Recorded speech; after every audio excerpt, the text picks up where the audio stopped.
Another Savior. Holy, holy, holy, holy, Adimebujuku. Another Savior. Another Savior. Holy, holy, holy, holy, Adimebujuku. Another Savior. Well, this is Mobien. This is dedicated to the gallant heroes of the Nigerian Biafra War and IPOB families all over the world. I remember the Nigerian Biafran War, in the thickness of the Biafra genocide. Hey, one man revived the vanishing hope to life. Let the great Biafran army to fight, and they were singing out, holy, holy, holy, holy, Olumewojuku is another Savior. They were singing out, holy, holy, holy, holy, Olumewojuku is another Savior. Holy, holy, holy, holy, Olumewojuku is another Savior. Many years after the genocide, whoa, yet another great leader has risen up now. Oh, and he's leading the Biafrans to victory. In your madika, yabika kokwa namno wow. Hey, anamekele mazuche mefo. Manemo, it's an honor having you on board. When I'm singing along, holy, holy, holy, holy, Nandekano is another Savior. Just sing along, holy, holy, holy, holy, Nandekano is another Savior. When I sing along, holy, holy, holy, holy, holy, holy, holy, holy, is another Savior. Getting moving right and getting moving faster now. Holy, holy, holy, holy, is another Savior. Holy, holy, getting moving right, moving faster, get for freedom. Is another Savior. Yeah, for freedom. Buhari is dead and buried in a shallow grave in Saudi Arabia. Okay now.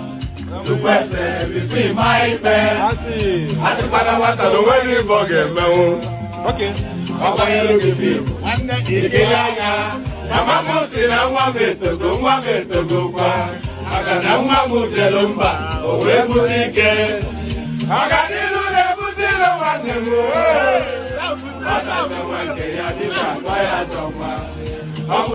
May your reign see prosperity. May Nigeria continue as a united country. Thank you, India Anambra. A lot of my friends are from Anambra here.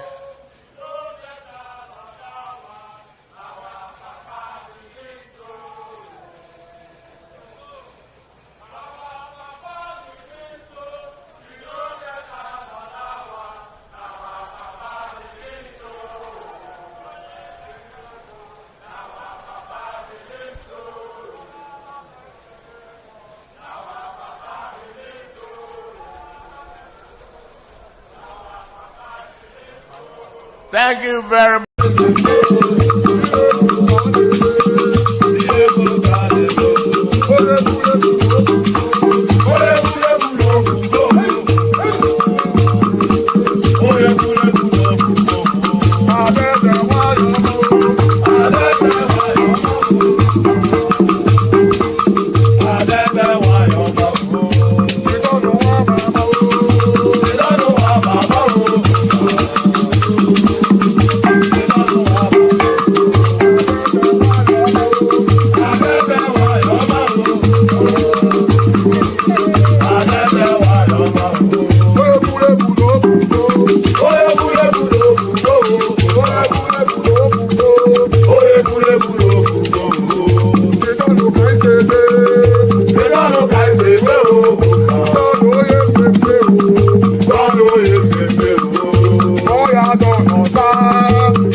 I don't suffer, no be small. But say I get sense. Poverty no good at all. Now it make I join this business. For one night, no be cheap. It's so second. Everybody can pay up. If anybody follow Coup, my brother, National Airport, National Stadium, President, my sister, brother, master. Oh, man, I go chop your dollar, I go take your money, disappear. For one time in love.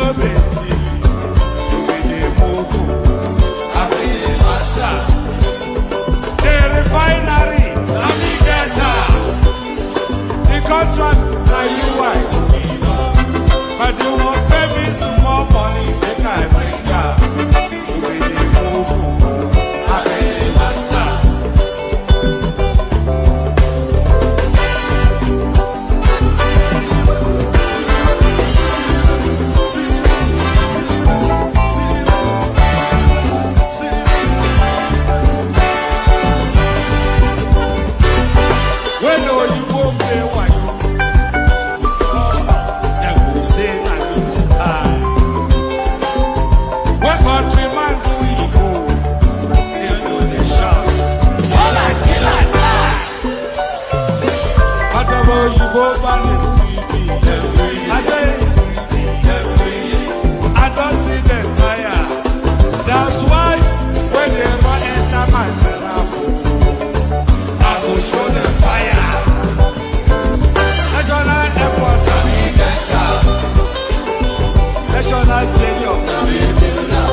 Refinery,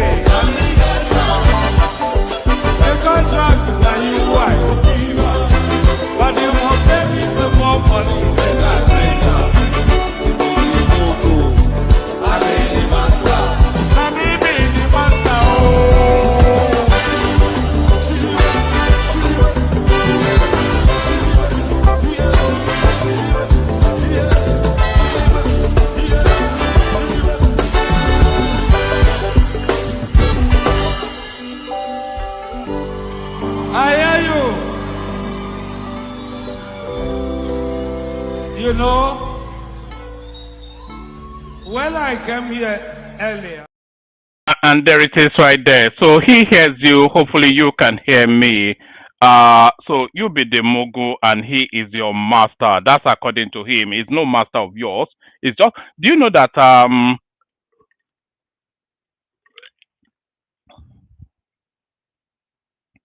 do you know that, I beg your pardon, I was just having a sip of water. Um, do you know that the brother of that guy, the lead singer in that band, his brother was one of the people that Buhari executed when he was a military head of state under the retrospective drug trafficking laws no, did I say Buhari? Yes, one of the people that Buhari executed when he was the military head of state under that retrospective drug trafficking law that he introduced at that time. So that's the cycle of life. He's now, of course, a prominent musician. So good day to you. Good to be in your company. Good day to you. Good to be in your company. And how are you? I hope you are having a wonderful day so far. You know, I say hope you've had a glorious day, but then you might well still be in the course of your day because Thomas joins us from Australia. Our audience joins us from America. World Peace is in Japan, so it could be whatever time of the day that you're in as the streaming goes on. So hope you're having a wonderful day. That's just the best way to put it.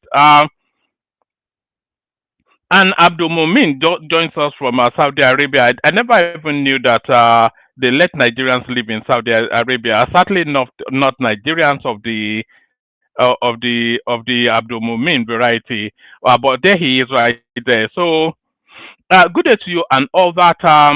Yeah, this is the second outing, by the way. We are having increasingly two outings a day now. Short, and that's Ajani right there joining us from New York. So good to see Ajani.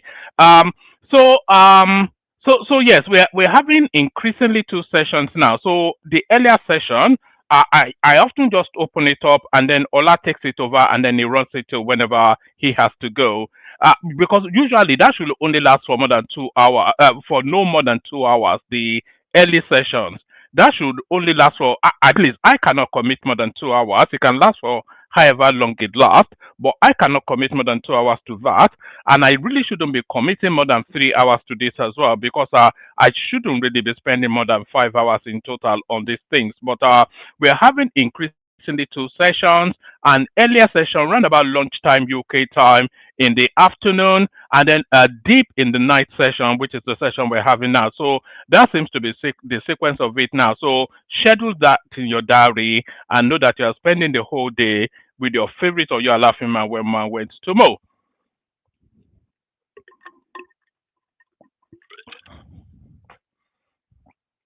So yes, I think we should start bringing back guests. You know, the reason why we've not been bringing back we've not been bringing guests, it's not that there are no guests that we can contact and have them come on, but the reason why we cannot be bringing guests is for exactly this time that we're streaming now. So our guests usually somewhere in Nigeria thereabout, and I'm streaming at what 1:30 a.m. in the morning.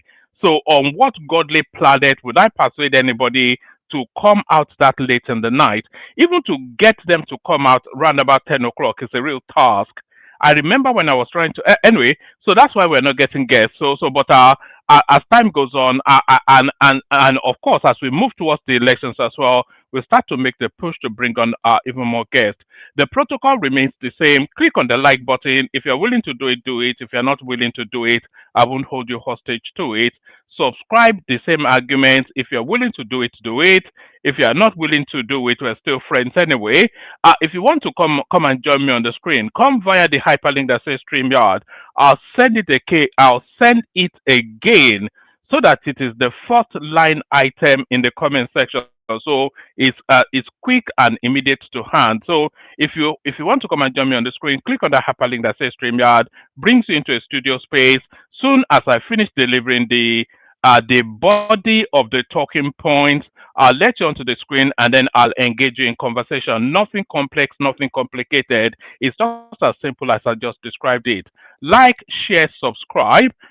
Click on the hyperlink that says StreamYard to come and join me on the screen. Yes, good to see you. Peace forever. So yeah, we're getting back into that cycle of doing two sessions. I was saying earlier. Yes. So like, share, subscribe. Click on the hyperlink that says StreamYard if you want to come and join me on the screen. Share the links just as widely as you can. I don't see sufficient enough. Maybe that's why we are somewhat plateaued in terms of the number of viewership that we are not dropping, no, but we're not rising. So you don't want to be in the middle of the road, and really a consequence of you guys not sharing it, I suspect. So share it just as widely as you can. Copy the link, put it in your WhatsApp groups, your Facebook groups, your Instagram spaces. Those that annoying space you go, just share it widely on your social media spaces. Super chat towards the stream. Just the example said by Ayo right there. So that $20 sign that you're seeing with the comment, one man went to Mo, the eagle has landed. So that's a super chat right there. It's the dollar sign at the bottom of the comment section. So use it copiously, generously, and avail yourself of the fullness of it. So do that as well. And more to it, say hello in the comment section so I can acknowledge your presence and say hello back. So now the first hello, as always, Agbadorian. There he is right there, Agbadomo Tinubu. Ufuoma Michael, there's Ufuoma Michael right there. Good to see you from Ufuoma Michael. And then we have General Thomas registering, clocking in for work. Hopefully, so that's General Thomas right there. Good to see you, Thomas. Sake, yeah, his friends call him Thomas. That's you're right there, as I said, saying it with the elegance of a super chart. That's Abdul Mumun right there. He's in Saudi Arabia somewhere, and that's Ajani, Ajani Oribayo. That's Ajani Oribayo right there, telling us that he's clocking in from New York. That's Adedeji Ajanoku right there, saying hello with a wave of with a hand waving emoji. There is a peace forever right there, delighting that we're having two sessions. So keep saying hello in the comment section. If you want to say it with the elegance of your with the super chat, that's even better. But say hello in the comment section so I can acknowledge your presence and say hello back. So why don't we just get started? Should we just get started? No time to dilly, never mind dally. So no time to dilly, never mind dally.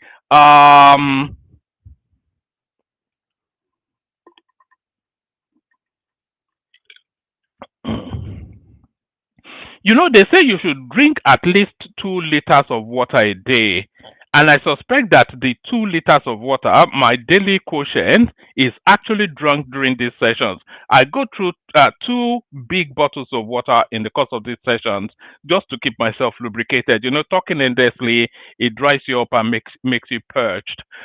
So why don't we just get started? Let's get started. So we get started and we kick it off with this one.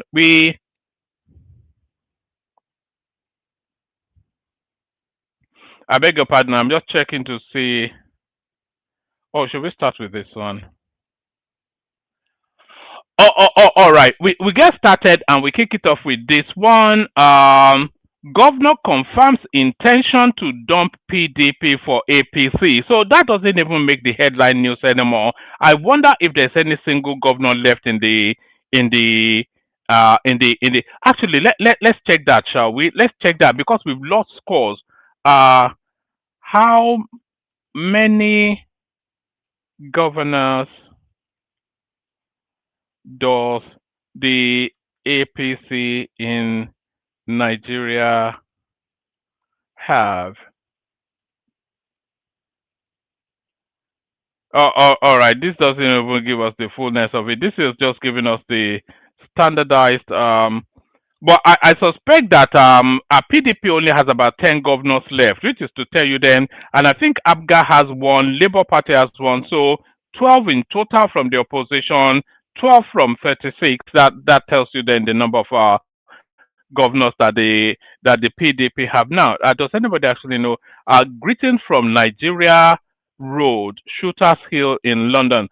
Oh, yes. Where is Shooters Hill again? I used to. Is there near Tulse Hill somewhere? I'm not quite sure. What is Shooters Hill? Um, so that's lots of rich right there. All right. Let's just get started, shall we? Let's just get started. I did not want to go with that one. All right. Oh, all right. Governor confirms intention to dump PDP for APC. Governor Agbu Kifas of Taraba State has formally declared his intention to leave the People's Democratic Party PDP for the ruling All Progressive Congress APC. So I cannot see any singular pathway. Maybe that's why they are plotting coups against him now. There is no pathway that opens up a Tinubu replacement. So there is nothing that replaces him in politics. So that's probably why they are pivoting to violence. Governor confirms intention to dump PDP for APC. Governor Agu Kifas of Taraba State has formally declared his intention to leave the People's Democratic Party PDP for the ruling of Progressive Congress APC. On Wednesday, Mr. Kifas made the declaration during a meeting with APC youth stakeholders at the T.Y. Danjuma House in Asokoro, Abuja. So it's just ridiculous and ludicrous, isn't it? Every single state governor lives in Abuja. I wonder if that is where his state house is, Asokoro, Abuja. Rikwanse Muri, the Taraba State APC Youth Vanguard Publicity Secretary, disclosed this in a statement he issued on Thursday. Well, that's that. Anyway, I think that's sufficient enough of that. I'm not even sure it's news anymore that so another governor, another politician, another big name defects to the APC. It's a case of, will the last person to leave the PDP please switch off the light? I think that is where we are now. Oh yes. Oh yes. Yes. Between Blackheath and Lewisham. Yes. Yeah. That's quite a distance away. I'm in Dartford, so that's quite a. I used to know that neck of the woods. Where did I used to live when I used to mooch around that way? Yes, I think when I lived in Tulse Hill, I used to spend a lot of time around about there. All right. So yeah, so it's pretty much a case of, will the last person to leave the with the last politician to leave the PDP please switch off the lights, because I think that party is dead and buried. And if you think that's the major opposition party in Nigeria, then that tells you that there are no prospects of Tinubu being replaced. That's why they want to shoot him up. Exclusive names profiles of 16 Nigerian military officers detained for alleged coup plot. And by the way, now that this window has opened, though, there's every anticipation that they will attempt it again. As military investigators continue probing the fault. And by the way, you know that at Temipre Silva, is because we've missed so many sessions, we are somewhat out of the loop of the trajectory of the news cycle. Do you know that Temipre Silva actually has the attribution for being the financier of this alleged coup?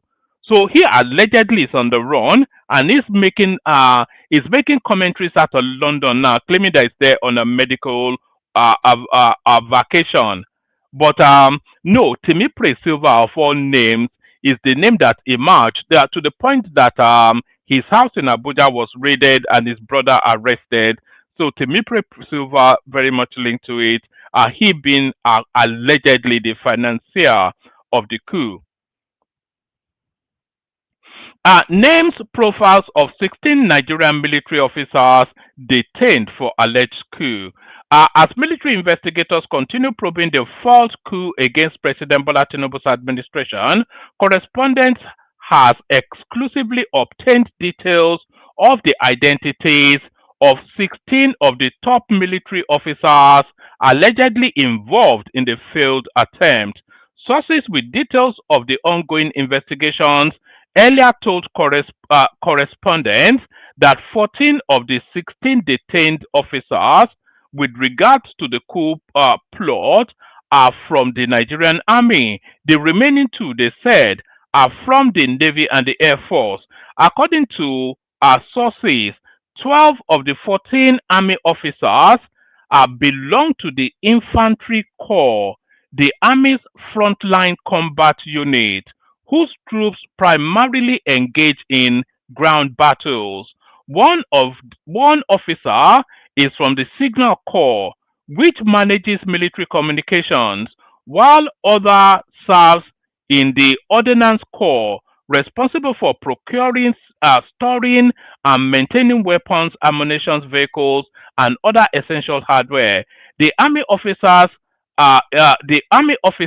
include a brigadier general, a colonel, four lieutenant colonels, five majors, two captains, and a lieutenant. They call it a lieutenant in America. I wonder why they do that. It's called lieutenant, not lieutenant. So I can't really bring myself to call it lieutenant. What does that even mean? Lieutenant. They call it lieutenant. In English, in England they call it lieutenant, and England English is an is is the is the native language of the English of England. Let me put it that way.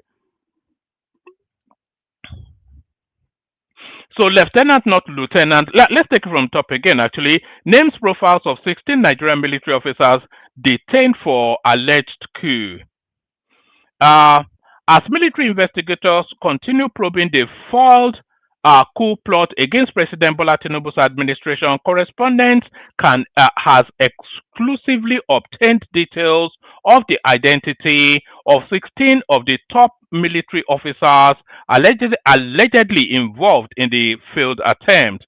Sources with details of the ongoing investigation earlier told correspondents that 14 of the 16 detained officers with regards to the coup plot are from the Nigerian army. The remaining two, they said, are from the Navy and the Air Force. According to our sources, 12 of the 14 army officers belong to the infantry corps, the army's frontline combat unit, whose troops primarily engage in ground battles. One officer is from the Signal Corps, which manages military communications, while another serves in the Ordnance Corps, responsible for procuring, storing, and maintaining weapons, ammunition, vehicles, and other essential hardware. The army officers include a brigadier general, a colonel, four lieutenant colonels, five majors, two captains, and a lieutenant. The remaining two are lieutenant commander from the Navy, the naval equivalent of a major, and a squadron leader from the Air Force, which holds the exact rank equivalent. The military and the Nigerian government have chosen to remain silent on the coup plot, with the defense headquarters only stating that it was not the reason for the low-key independence anniversary on October the 1st. So here are the rogues list now. Is downloaded all the way through, by the way, the rogues list. A profile of officers in detention over alleged coup plot. So the first one, Brigadier General Mustafa Abubakar Sadiq. So you don't get more Fulani than that. Brigadier General Mustafa Abubakar Sadiq. Born 3rd January 1974, Mr. Sadiq is a brigadier general with service number, and then it goes on to give the service number, trained as an NDA cadet between 14th of August 1992 and the 20th of September 1997. He is suspected to be the leader of the coup plot. As a member of Regular Corps 44, Mr. Sadiq, a native of Nasarawa State, rose through the ranks, becoming a colonel in 2015 and a brigadier 4 years later. He belongs to the infantry corps. So there he is right there. So so to all intents and purposes, and if things had gone their way, you see this face that you're seeing on your screen right there, this face would have been the person parading himself as your president. Had they succeeded in what they were intending to do, this character that you're looking at on your screen, he will be the face parading himself as your president. This is not the first time Mr. Sadiq has made headlines for alleged gross misconduct. In October 2024, he was reportedly detained for alleged diversion of rice palliatives, selling of military equipment, including generator sets and operational vehicles, to scrap yards. Amongst other postings, the officer served as commander of the 3rd Brigade in Kano and garrison officer somewhere in Lagos. So that's the first one. The second one, even more Fulani than the last one, Colonel M.A. Maji. Mr. Maji is a colonel with service number XYZ, born on the 1st of October 1976, the Nupe native from Niger State, started training on the 18th of August 1995. So there he is right there. So there he is right there. So another, imagine that. What good could just look at this face on your screen. What good could ever come out of a person like this? What good could ever in the history of mankind come out of a person that looks like this? It looks like it looks like an armed robber anyway, and to all intents and purposes, he is an armed robber. So the next one now, Lieutenant Colonel S. Bapa. Mr. Bapa is a member of the Nigerian Army Signals Corps with service number XYZ from Bauchi State in the Northeast. Born on the 21st of June 1984. The 41-year-old officer started his cadet training on the 27th of September 2004. So there he is right there. So number 4, Lieutenant Colonel A.A. Hayatu. So you don't get more aboki than that. Mr. Hayatu is now a lieutenant colonel with service number XYZ. Hails from Kaduna State. So there he is right there. Number 5, P. Dang Nap. Mr. Dang Nap is from Plateau State. He was court-martialed alongside 29 others for offenses relating to fight against Boko Haram. The 39, pardon me.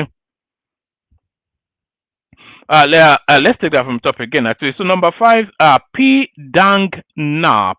Mr. Dang Nap is from Plateau State. He was born on the 1st of October 1986. In 2015, he was court-martialed alongside 29 others for offenses related to fight against Boko Haram. The 39-year-old officer with service number XYZ began his cadet training on the 27th of September 2004 and completed it on the 4th of October 2008. So I'm not quite sure that okay, I'm not quite sure this one here, this Margie. Where's this one from actually? I think we skipped through him. Did we skip through him? No, it's a Nupe man. There is no way that this one completed any course. This one can barely read, so I'm not quite sure there's any course that one could have completed. So we go on. Number 6, Lieutenant Colonel M. Almakura. L.M. Almakura, a member of the 56 Regular Corps, Mr. Almakura, a Lieutenant Colonel from Nasarawa State, was born on the 18th of October 1983. The Infantry Corps officer with service number XYZ trained as a cadet at the NDA from September the 27th, 2004 to 2008. So number 7, Major A.J. Ibrahim. He's from Gombe State. And then the next one, Major Jida. Where is he from? He's from Katsina State, an indigenous of Katsina State. Major Jida was born on the 9th of July 1985. Number 9, Major M.A. Usman. Usman is a Nigerian Army officer with service number XYZ. He was born on the 1st of April 19 1989. He hails from the Federal Capital Territory (FCT) in north central Nigeria. Number 10, Major D. Yusuf. Major Yusuf, a major with service number XYZ, is a member of the Ordnance Corps. He was born on the 26th of May 1988. As a member of the 59th Regular Corps, where is he from though? He hails from Gombe State. And number 11, Major I. Dauda. Major Dauda joined the army through the Direct Short Service Commissions. Born on the 26th of November 1983, the infantry officer with service number XYZ, trained 2009 to 2010, so he's barely trained even, hails from Jigawa State. Number 12, Captain Ibrahim Bello. Mr. Bello is a captain with service number XYZ, born the 28th of July 1987, is a member of the Direct Short Course Commission. But which state is it from? It's well, we all know the state it will be from, a guy called Bello. And then number 13, Captain A.A. Yusuf, an army captain with service number, and then gives the service number. And then the first Christian sounding name, which almost likely will still be a lawyer, a northerner, not a lawyer, but a northerner. Number 14, Lieutenant S.S. Felix. So there he is right there. And then number 15, Lieutenant Commander D.B. Abdullahi, is a Nigerian Navy personnel with service number XYZ. And then number 16, Squadron Leader S.B. Adamu. So there they are right there. So that's the rogue list of the 16 detained so far. But this would have been your president had they succeeded, and there it is right there. So a lot of sweeping changes now taking place within the Nigerian army, of course. A major shake-up in Nigerian army as Chief of Army Staff Shaibu redeploys top officers. So they're just moving them away from the guns is really what it is. Chief of Army Staff, Lieutenant General Waidi Shaibu. So he will be a Yoruba man, of course, with a name like Waidi.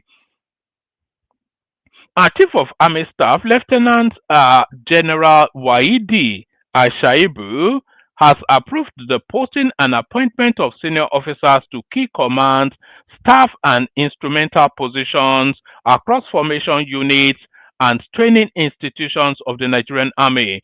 The development, according to the Army headquarters, is aimed at reinvigorating leadership, strengthening command structures, and enhancing operational effectiveness across the service.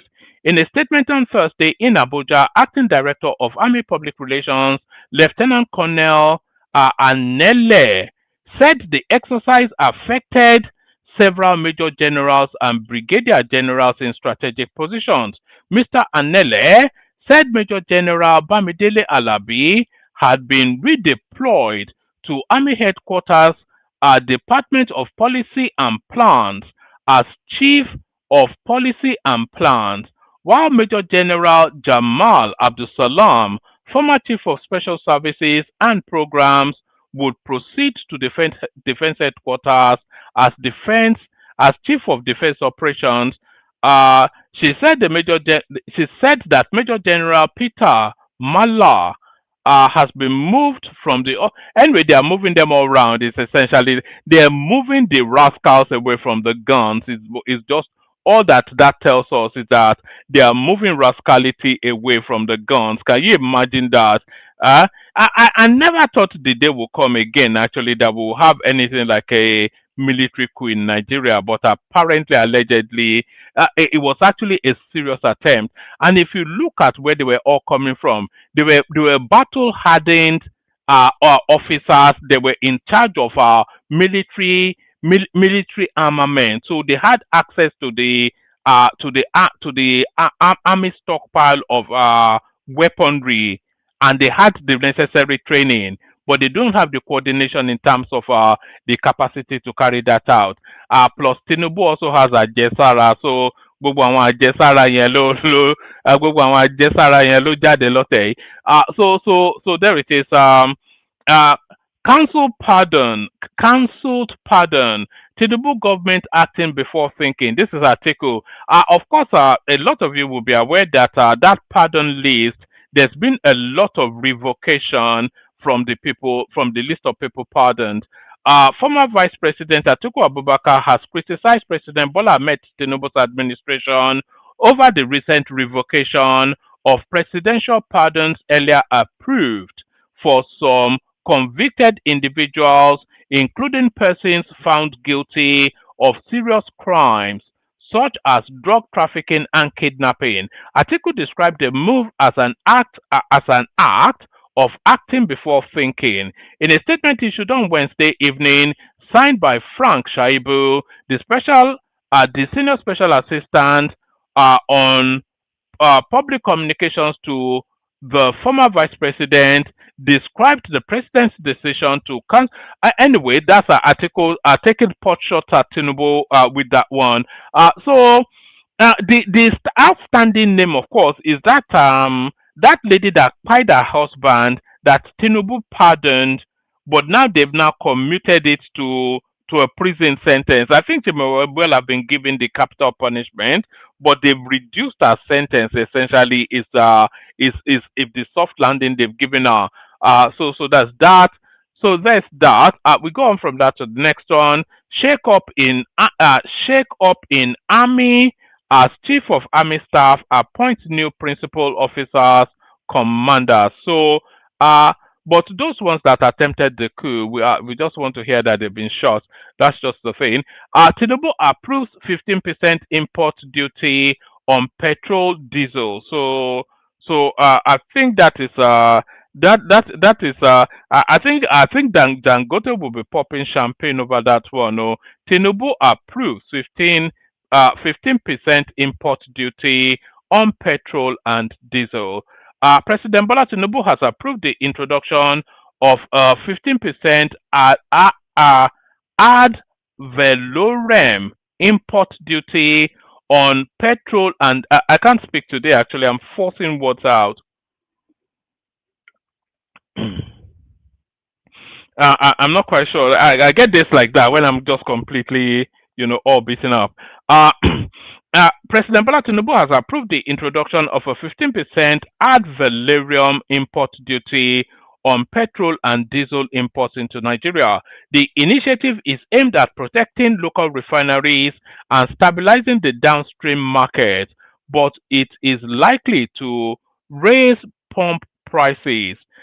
So it shouldn't necessarily raise pump prices. What we will probably see will be a chasm between the Dangote price and the price of others. So we will see that chasm, and then Dangote that can then go all out to crush him because, of course, you recall that Dangote was saying that I can't get what's out. Dangote was saying that it was going to increase the capacity of his refinery. So we'll see how all that plays out. President Bola Tinubu has approved the introduction of a 50% import duty on petrol and diesel imports into Nigeria. The initiative is aimed at protecting local refineries and stabilizing the downstream market, but it is likely to raise pump prices. In a letter dated October the 21st, 2025, reported publicly on October the 30th, 2025, and addressed to the Federal Inland Revenue Service and the Nigerian Midstream and Downstream Petroleum Regulatory Authority, Tinubu directed immediate implementation of the tariff as part of what the government described as a market-responsive import tariff framework. The letter, signed by his private secretary, Dami Lotun Aderemi, and obtained by correspondent on Wednesday, conveyed the president's approval following a proposal by the executive chairman of FIRS, Zach Adedeji. So I think that tells us all we need to know from that. The proposal sought the application of a 15% duty on the cost, insurance, and freight value of imported petrol and diesel to align import costs with domestic market realities. Adedeji, in his memo to President Tinubu, explained that the measure was part of ongoing reforms to boost local refining, ensure price stability, and strengthen the Naira-based oil economy in line with the administration's renewed hope agenda for energy security and fiscal sustainability. The core objective of this initiative is to operationalize crude transactions in local currencies, strengthen local refining capacity, and ensure a stable, affordable supply of petroleum products across Nigeria, Adedeji said. The FIRS boss also want that the current misalignment between locally refined, essentially it's a tax to protect the local industry. That's all that tells us. APC secures 2/3 majority in House of Reps. So I think they already own almost all of the Senate. Now, yet another wave of defections, no doubt. The All Progressive Congress APC on Thursday secured a comfortable 2/3 majority in the House of Representatives following the defection of 6 opposition lawmakers. Correspondents report that 5 members of the PDP from the southeast and 1 Labour Party member from Plateau State formally announced their move to the ruling party during plenary. So there it is right there. I never knew that the Labour Party had a rep member from Plateau. Can you imagine that? Those who defected and just the wave from the southeast as well.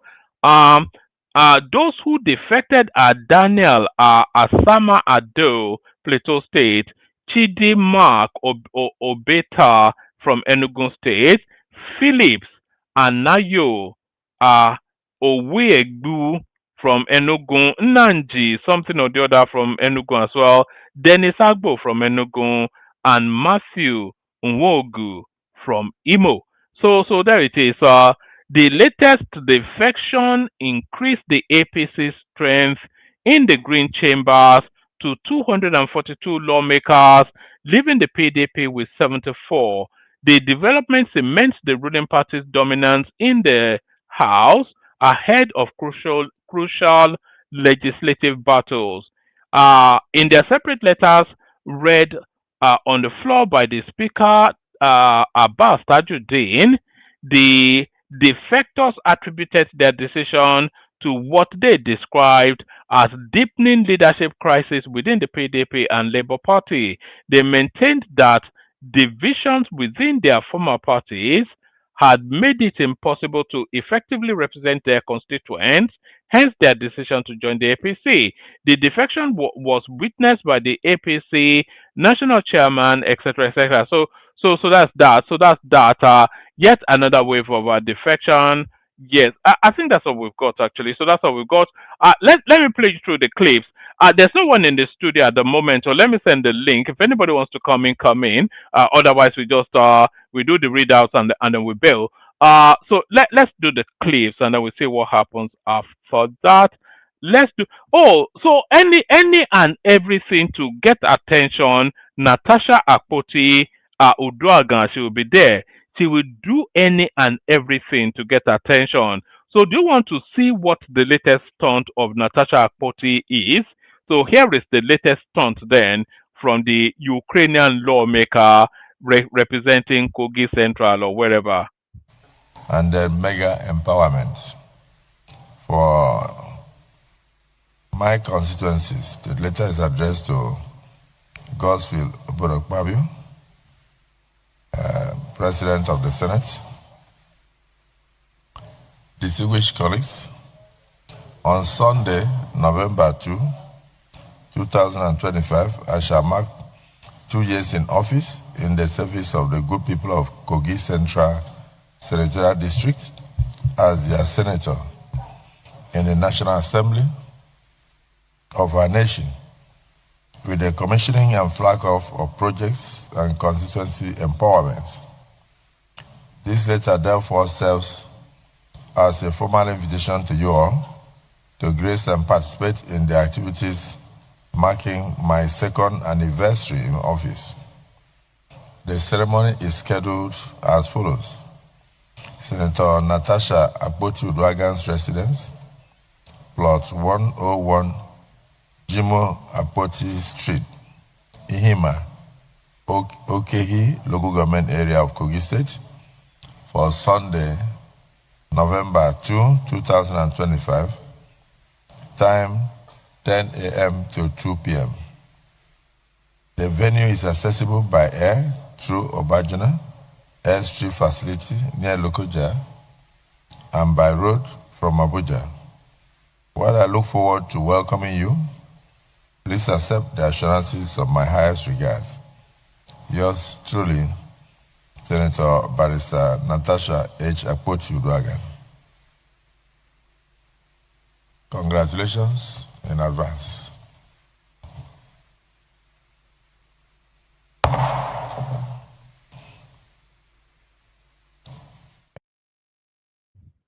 Can you imagine that, the ridiculousness of it? This is now she's sending love letters to Akpabio again. So, and then of course she will then go off the back of that invitation to then make another splash in the media space. So that is Natasha Akpoti right there, a virulous attention seeker. It's an insatiable attention seeker. But we don't really know just how good we have it in Nigeria. But from the outside looking in, the people looking into Nigeria from the outside, they look with envy. Here is an example of what I mean. I really enjoy the way Nigerians can just call out their president. Like, you guys just call him out on social media like anyhow. I really enjoy the way Nigerians can just call out their president. Like, you guys just call him out on social media like anyhow, like just call him out. In my country, where I come from, if you try it, like if you come out to speak anyhow concerning the president, like anyhow, like if you just speak anyhow, don't try it. Don't try it. Don't try it where I come from. Ha. If you put your phone up and decide that you want to disrespect the president, when they will fish you out, don't try it.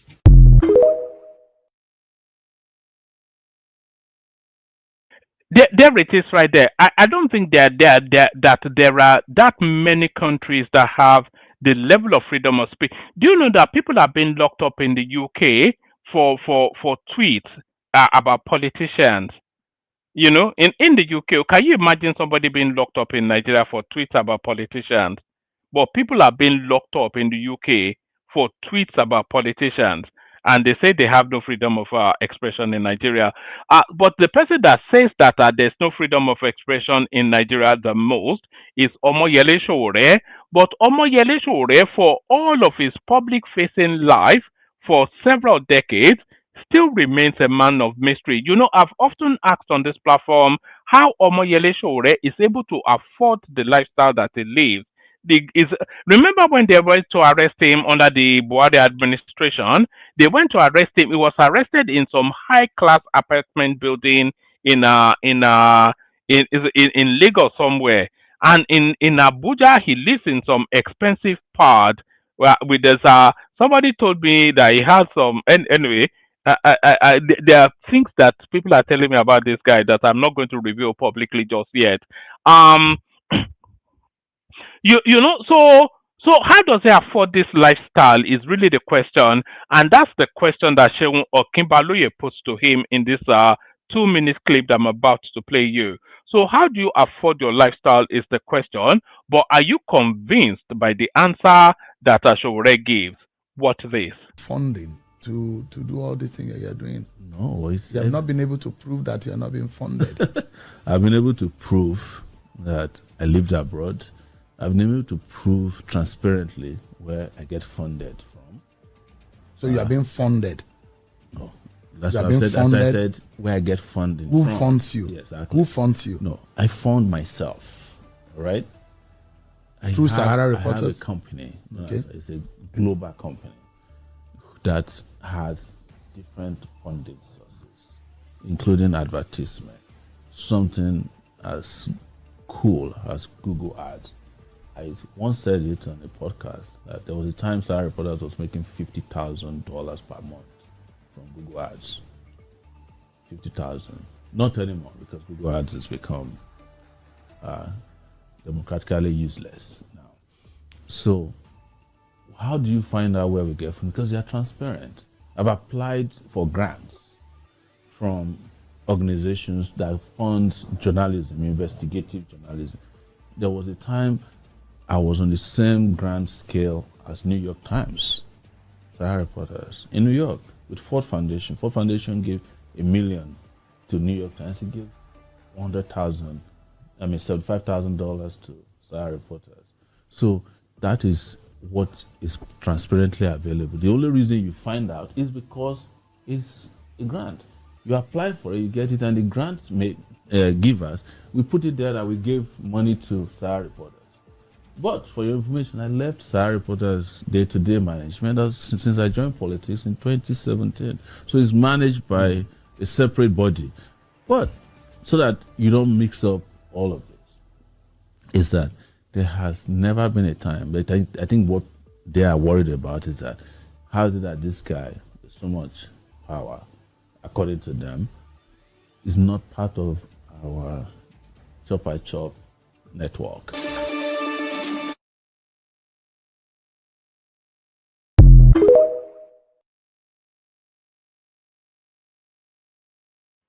All right. So that question remains unanswered. How is Shore being funded? That was the question, and he gave no response to that.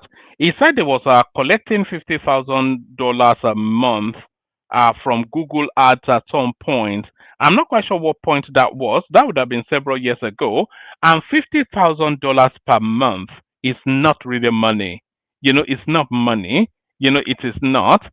If you are saying an organization is earning $50,000 per month, even an individual earning $50,000 per month is still not really money. That's what $600,000 a year. The lifestyle that Shore lives is in excess of that, traveling internationally all the time, living in expensive apartments, sustaining a family in the United States, and sustaining homesteads in Nigeria all over, and all of these journeys every here and everywhere. How is he funding all of these things that he's doing? He's on the plane from Abuja to Lagos the next time. He has a driver and an expensive fleet of vehicles in Abuja. Where's all that money coming from? He said he got a $75,000 grant from Ford Foundation. The math is not mathing, as they say in Nigeria. Where is Shore getting it? There is no money coming out of Sahara Reporter. So if you want to, because you see, all of these platforms, they only really feed all of advertisement or advertisement. All of this platform only really feeds off adverts, and there is no sufficient enough advert to drive. What level of let's go on, sir. There's barely any advert there, just some banner advert at the top and just a little bit of here and there. That's not sufficient enough. Because every news platform in Nigeria, they have a sugar daddy. They have some rich guy that funds that space. So Showore is meant to be the rich guy of Sahara Reporters, but if he's the rich guy of Sahara Reporters, then where is he getting that money from? How does Showore fund his lifestyle? We don't know, but he lives a plush, expensive lifestyle. But how is that being funded? And he's always talking about the transparency. Do you remember this? Who's that SAN Agbako? No, let me not. The one that wears the bow tie that was recently caught in a sting of dodgy money in the UK and shady property dealings. So they parade or the media space with all this sanctimonious nonsense, but we don't really know if you pop the bonnet of any of their lies, then you find that it's as rotten, if not more rotten, than the people that they criticize. That's just the thing. So that question that Shehu Okinbaloye asked him still remains unanswered. Where are you getting your funding from, and how do you afford the lifestyle that you live? And then he pivoted it. So they are chopping and chopping. They are not part of their chop I chop network. He's not asking you if you are part of their chop I chop network or not. He's simply asking, how do you afford the lifestyle that you live? You have no discernible source of income that amounts to anything. Sahara Reporters does not sustain that lifestyle. So Sahara Reporter has staff, by the way. They have staff.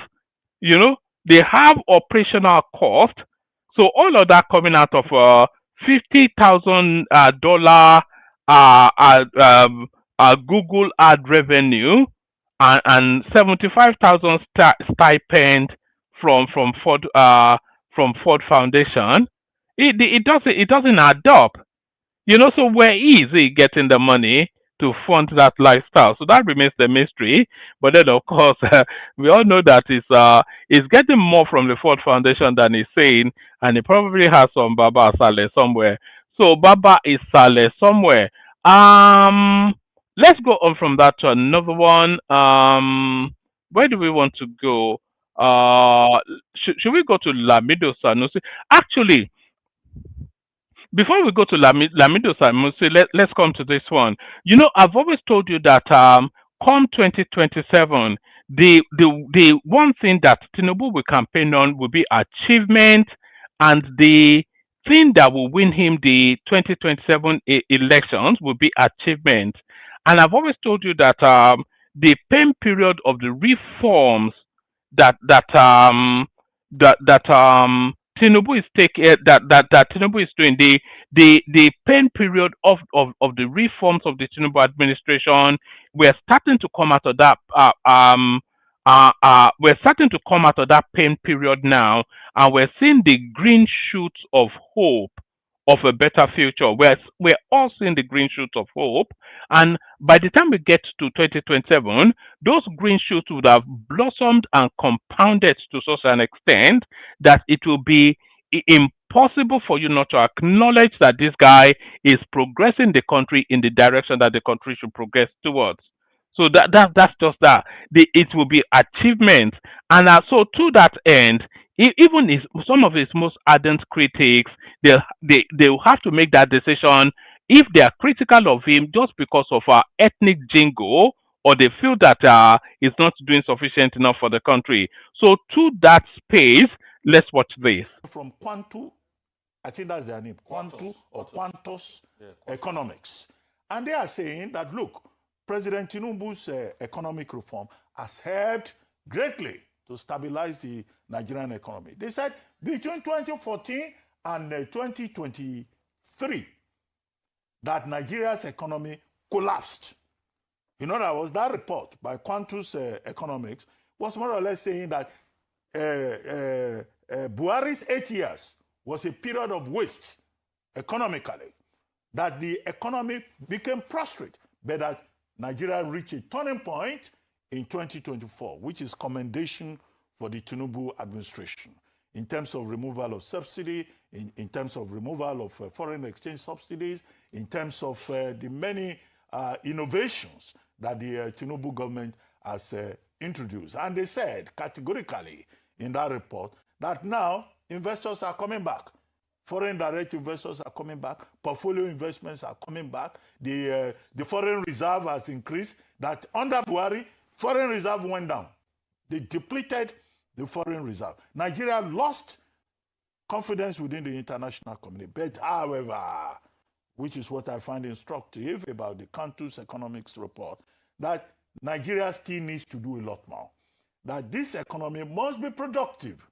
That productivity is important. That population is going to increase by 2030. In fact, we will reach 280 million by 2080.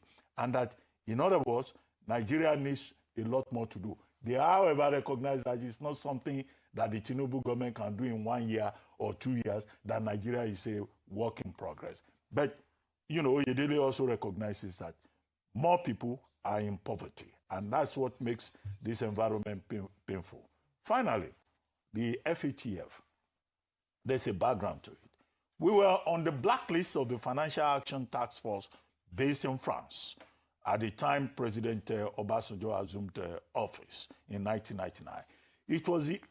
It was the Obasanjo government that first started this process of Nigeria becoming a financial destination. We were removed from that blacklist because the Obasanjo administration set up the EFCC, set up the ICPC, and then, the international community restored confidence in Nigeria. But by 2023, again, we had gone back to what they call the grey list, which means that as a Nigerian, you can't transact businesses. Investors no longer trusted Nigeria. We became a country that is more or less a pariah in the international economic system. Kudos to the Tinubu government. Again, the Tinubu administration now, through the combined efforts of the National Security Advisor's Office, the Ministry of Finance, the National Insurance Commission, and other agencies, as Dr. Aniti was saying in a piece that I think I read. Now Nigeria is back there. But Dr. Anita made one important point, which is that, she's the Minister of State for Finance, by the way, which is that, look, the job is not finished. Nigeria now being back in good graces with the FATF is the beginning. Now we have been invited back to the next meeting of the FATF, but we need to do a lot more in terms of improving the integrity of our financial system. Because the people who suffer are the ordinary people of Nigeria.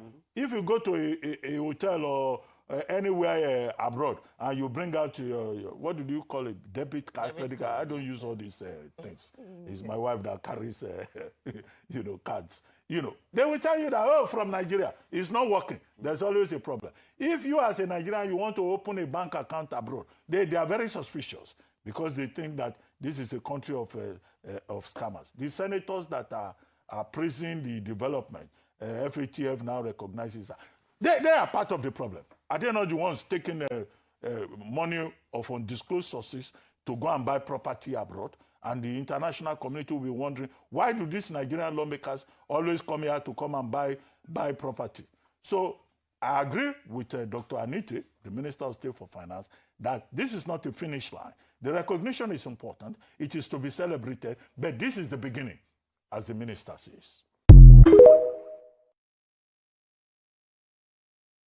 So there it is right there. So that's what I've been trying to say to you guys, that as those policies start to compound, even the most ardent critics of this administration, they will have no other room to move to other than to acknowledge that the reforms are working and the country is headed in the right direction. So if the reforms are working and the country is headed in the right direction, then what argument then replaces the government in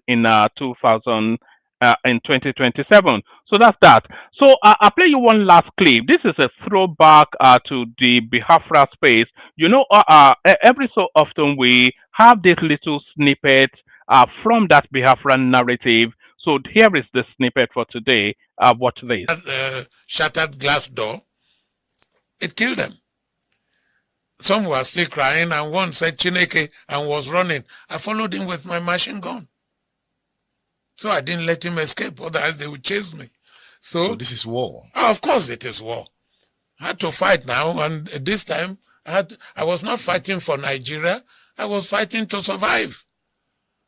And you survived? Of course. So, and then here my driver came. Okay, they've killed all the Hausas, and all our officers and soldiers, they've joined Biafra, and I had shooting in your area. And I said I should come and check. Then I called the driver, just turn around, and we will go to Agbo. Because in the meantime, those who are the point unit, we call them point unit in the army, they will go in front and make sure that things are going well. Just so, since I had knocked out the point unit, it delayed them because the plan of Biafra was to capture Benin at 12 midnight and to capture Lagos at 6 a.m. during the traffic. But you see, That was a wrong tactics. They didn't need to capture Alabi. Just go to your aim. Straight to Lagos. Go to your aim. If they had gone straight to Lagos, they will get to Lagos. So what would have happened if they had gone straight to Lagos? It depends on what they plan. And Gule, may he rest in peace, he was my classmate. I told him that I could capture Lagos with only 300 soldiers. Alabi, you're making mad. And I explained to him. So they would have been able to capture Lagos? Oh, easy. Would you blame Victor Banjo for the delay? I never met that man. I didn't even know him in the army. I never met him. But you have read the story of that movement from Biafra. Well, first of all, the tactics was wrong. Biafra escalated the war. There was what was called police action by Gawan's administration, just to make sure that the rebels would change and if you capture Ojukwu, okay, or that there will be no more war, or there will be no more fighting. It was a police action. But when they crossed the river Niger, and I had already informed them what was happening and so on, and I got to Agbo, their point unit came again. The story is in the book. I was making telephone calls to all the officers and to Lagos and to my mother. The telephone call just cut off. And when it cut off, I was blaming the police people who cut my phone. They said maybe P&T. The P&T was just next door. I took my jeep to go and see. The driver of the Biafran point unit was sitting in the vehicle while the rest went inside to go and cut the telephone lines. When I saw that, they had a 404 station wagon and had a Land Rover. And I knew if he chased me, he would catch up with me. So I just turned and I started running with my jeep. He caught up with me, of course. At that time, we were driving on the left, so the steering was on the right. His own was on the right. I look around, he was alone. How this private soldier will catch me, God, you know, you have to make a quick mental appreciation of what to do. I had to disable him and disable his vehicle. Otherwise, he will continue to chase me. How did you do that? So, as soon as he came out, I was still sitting, but I put my vehicle on the reverse so that I would throw my grenade to disable his vehicle and to kill him. So at that time, as soon as he moved from the driver's side, I was watching whether he had a grenade or he had SMG, which we call small machine gun. That was what he had. The fight was finished. I mean, how will this, well, in my mind, how will this private soldier holding an SMG capture me? So I threw the grenade in such a way that it killed him and disabled his vehicle. So those that caught the telephone line at the P&T had no vehicle to move. And the fight was already at 12 o'clock. So they did not capture Benin at 12 o'clock. They got to Benin at 6 a.m. I think they continued their advance.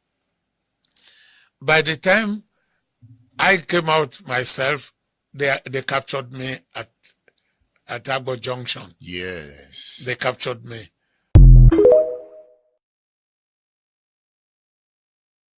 So there it is right there. That's a little snippet from the Nigerian Biafra War, which was quite brutal. Just the casual way that guy describes, like, just taking another human life. It's just, you know, I could never really fathom it. I cannot imagine taking a human life myself.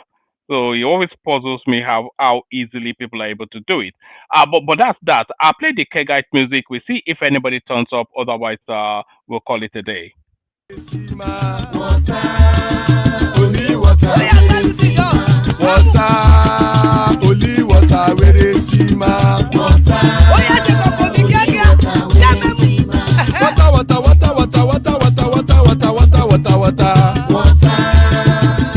water, where they see ma. Hapa o naido, hapa you don't come. Oh,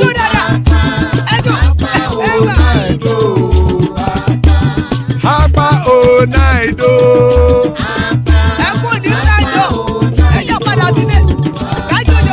Oro kẹ̀kẹ́ ẹlẹ́mù yé o. Ilé sọ́díyà kẹ̀kẹ́ rẹ̀ ẹlẹ́mù rẹ̀ o.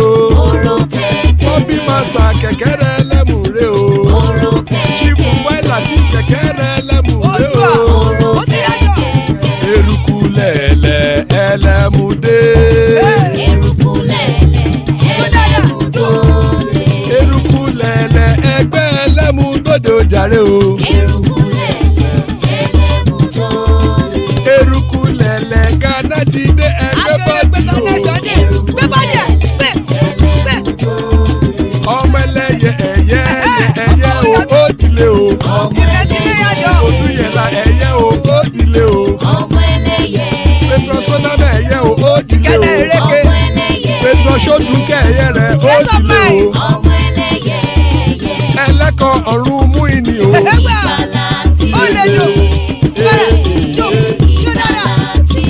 Àkùkọ ọ̀run mẹ́kọ̀.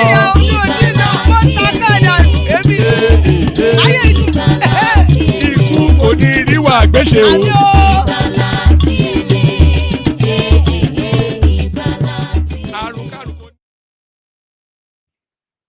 And there it is right there. Ikoko Niru Agbeshemi, that have nothing to do with us. Joining us, General Thomas, there's Thomas right there. We got Prince Daddy in the house as well. So that's the two so far. Anybody else that wants to join. So anybody else that wants to join. Shall we kick it off with you, Prince Daddy? Prince, do you want to kick it off? Yeah, can you hear me, Omar? Am I clear? Yes, we can. You sound like you're out and about somewhere. Yeah, but I'm stopped. I'm not driving. Oh, all right, brilliant. So yeah, good to have you. So, I mean, what are you making of the coup? Tinubu imposing 15% levy on imported petrol, etc. 15%. 50. It's a 1.5. Yeah, 1.5. I think that's to protect the local refineries, isn't it? So that's the strategy there. So is this something you approve of? I was saying there that Dangote will be popping champagne just off the back of that policy.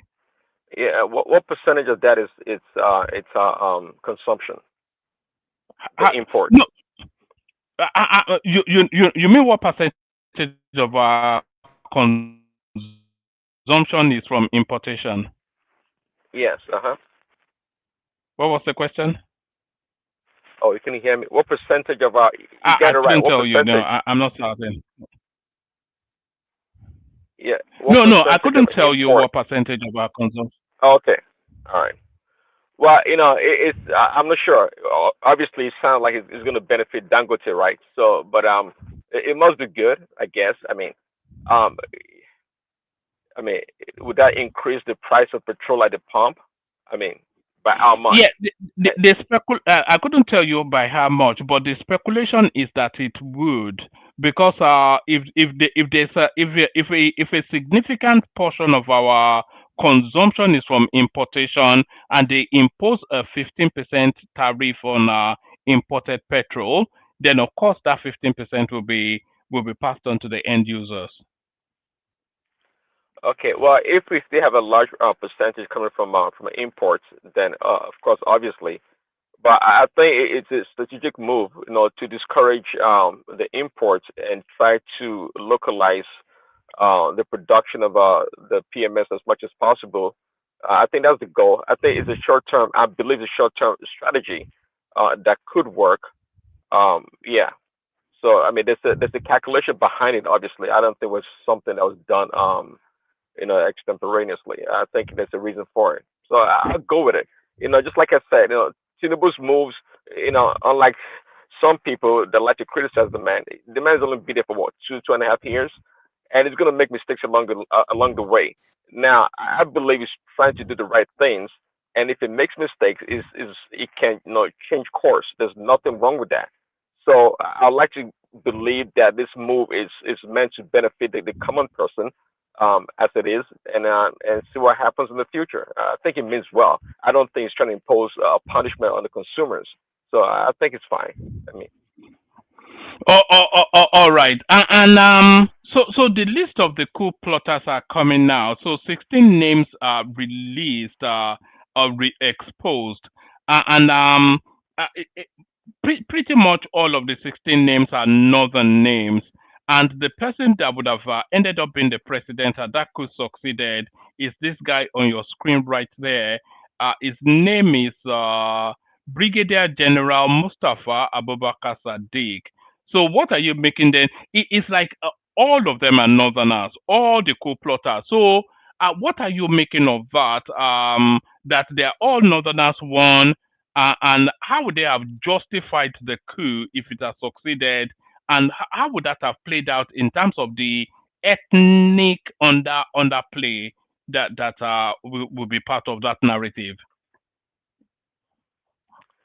When I play by play and I play, I think I didn't believe this cool thing was a thing. Actually, I just thought some mischievous people in the military or somebody just conjured this narrative. But as it is, one may keep talking about it, so it appears that it is true or was true, right? So I didn't believe it. I mean, I guess the more you kept talking about it, and now we have names attached to the coup, so I guess it was real that they were trying to overthrow Tinubu, right? That's quite interesting, actually.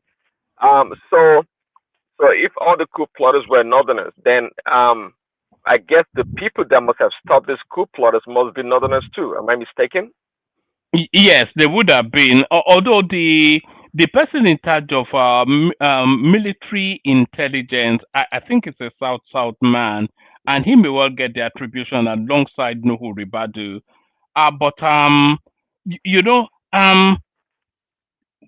under Buhari, we had the worst administration we've had in the history of the country. Nothing happened. So, what would justify the? So, if the, that it was actually then that were. Sorry, BT, your device is not connecting. So click on mute and unmute a couple of times. Then maybe we'll connect. Or go outside and come back in. So under Buhari, that the coup should have happened. It did not happen. Under Tinubu, that a coup should not happen. They are attempting one. So this is to tell you then that these northerners, they have no other thing other than to be in government. So they are already nervous for the 8-year period that by the time this guy completes those 8 years, they will be completely decimated in terms of their potency in Nigeria. Yeah, well, that's a good analysis, one man. Yeah, so can you conclude that the northern elites, the civilians, are in cahoots with the military? Can you make that link? I'm not sure about that at this point in time. I just think I think these people that plotted the coup are opportunists, right? Based on what I guess what is being said on the internet, on social media, and all this other stuff. I would like to really know, just like you're curious, what is the justification for this coup, really? Yes, why are the worst, absolute worst government in Nigeria's history? Nothing happened, but because a Yoruba man is there, they plot a coup. Okay, now give us a reason why the coup was plotted. I would really like to know. Just after barely 2 years, they plotted a coup. I still don't believe. Not like I don't believe it, but I'm still like I'm not shocked. But yeah. It's only really because the government is downplaying it. So we know it's there, but it's not making the. It's not the heavy. It's not the top line item in the news, which it should be. Because I don't think that there's anything more seismic than a coup in terms of yeah. So that would change everything, wouldn't it? But they're downplaying it for whichever reason, well, I don't know. But if you look at the people actually getting the attribution for the coup, they don't look sufficiently robust enough in terms of look at this one, for instance. there's no brain function in this person now. This person, it doesn't look capacitated to plan anything. This one right here, it looks like a driver, So there's still a lot more in that coup that's yet to be revealed. Well, there has to be. It looks so. I mean, yeah, the government is trying to downplay the coup. I mean, and rightfully so. They can't put the nation in panic and try to energize a certain constituents that we know they are against the government, especially Tinubu. So, to me, if you ask me, they are going about it the right way. But yeah, again, and the way they've handled it, actually, that's what makes me kind of reticent about this thing being a reality, actually. So it's quite interesting that. And a few years ago, I think I was watching a Nigerian TV show, may have been, I don't know, the View they call it, or some other show, maybe or Kim Baloye, and talk about who in today's Nigeria is not it doesn't fit at all in our in our zeitgeist. It doesn't fit. I mean, it's not something that it's like it's far behind us, to put it that way. And a lot of people believe that. So I'm just thinking now, if that coup had succeeded, what would have happened? Do you think truly that Nigerians would be behind it and they will actually stand for it? Forget about if you like Tinubu or not. You may be surprised that some night. I think the obedience space will celebrate a coup because they've been clamoring for it, so they will celebrate it. But I think the Yoruba space will reject it in totality. But how are they then able to? Because of course they will. Everybody goes, and then they will put somebody from Katsina to be running Lagos State. Can you imagine? All of the gains that we have had in Lagos State, to the point that they are having motorsports in or even boat sports, aquatic sports in Lagos State. We are having Dirty December, and then we revert back to martial music and frog jumping at bus stops. I mean, can you imagine? Oh man, okay, no, we all are just speculating, right? But I think that the military has been demystified, if you ask me, in so many ways. I don't think they carry that aura or that mind control anymore. I mean, I'd be really surprised they're gonna appoint some guy from Casina to rule over Lagos, and we're gonna stand and accept it as our leader and rule the place. Man, that would tell me that Nigeria is not going anywhere. That the people's mentality is as backward as it's ever been when it comes to military rule. I don't think Nigerians will stand for it.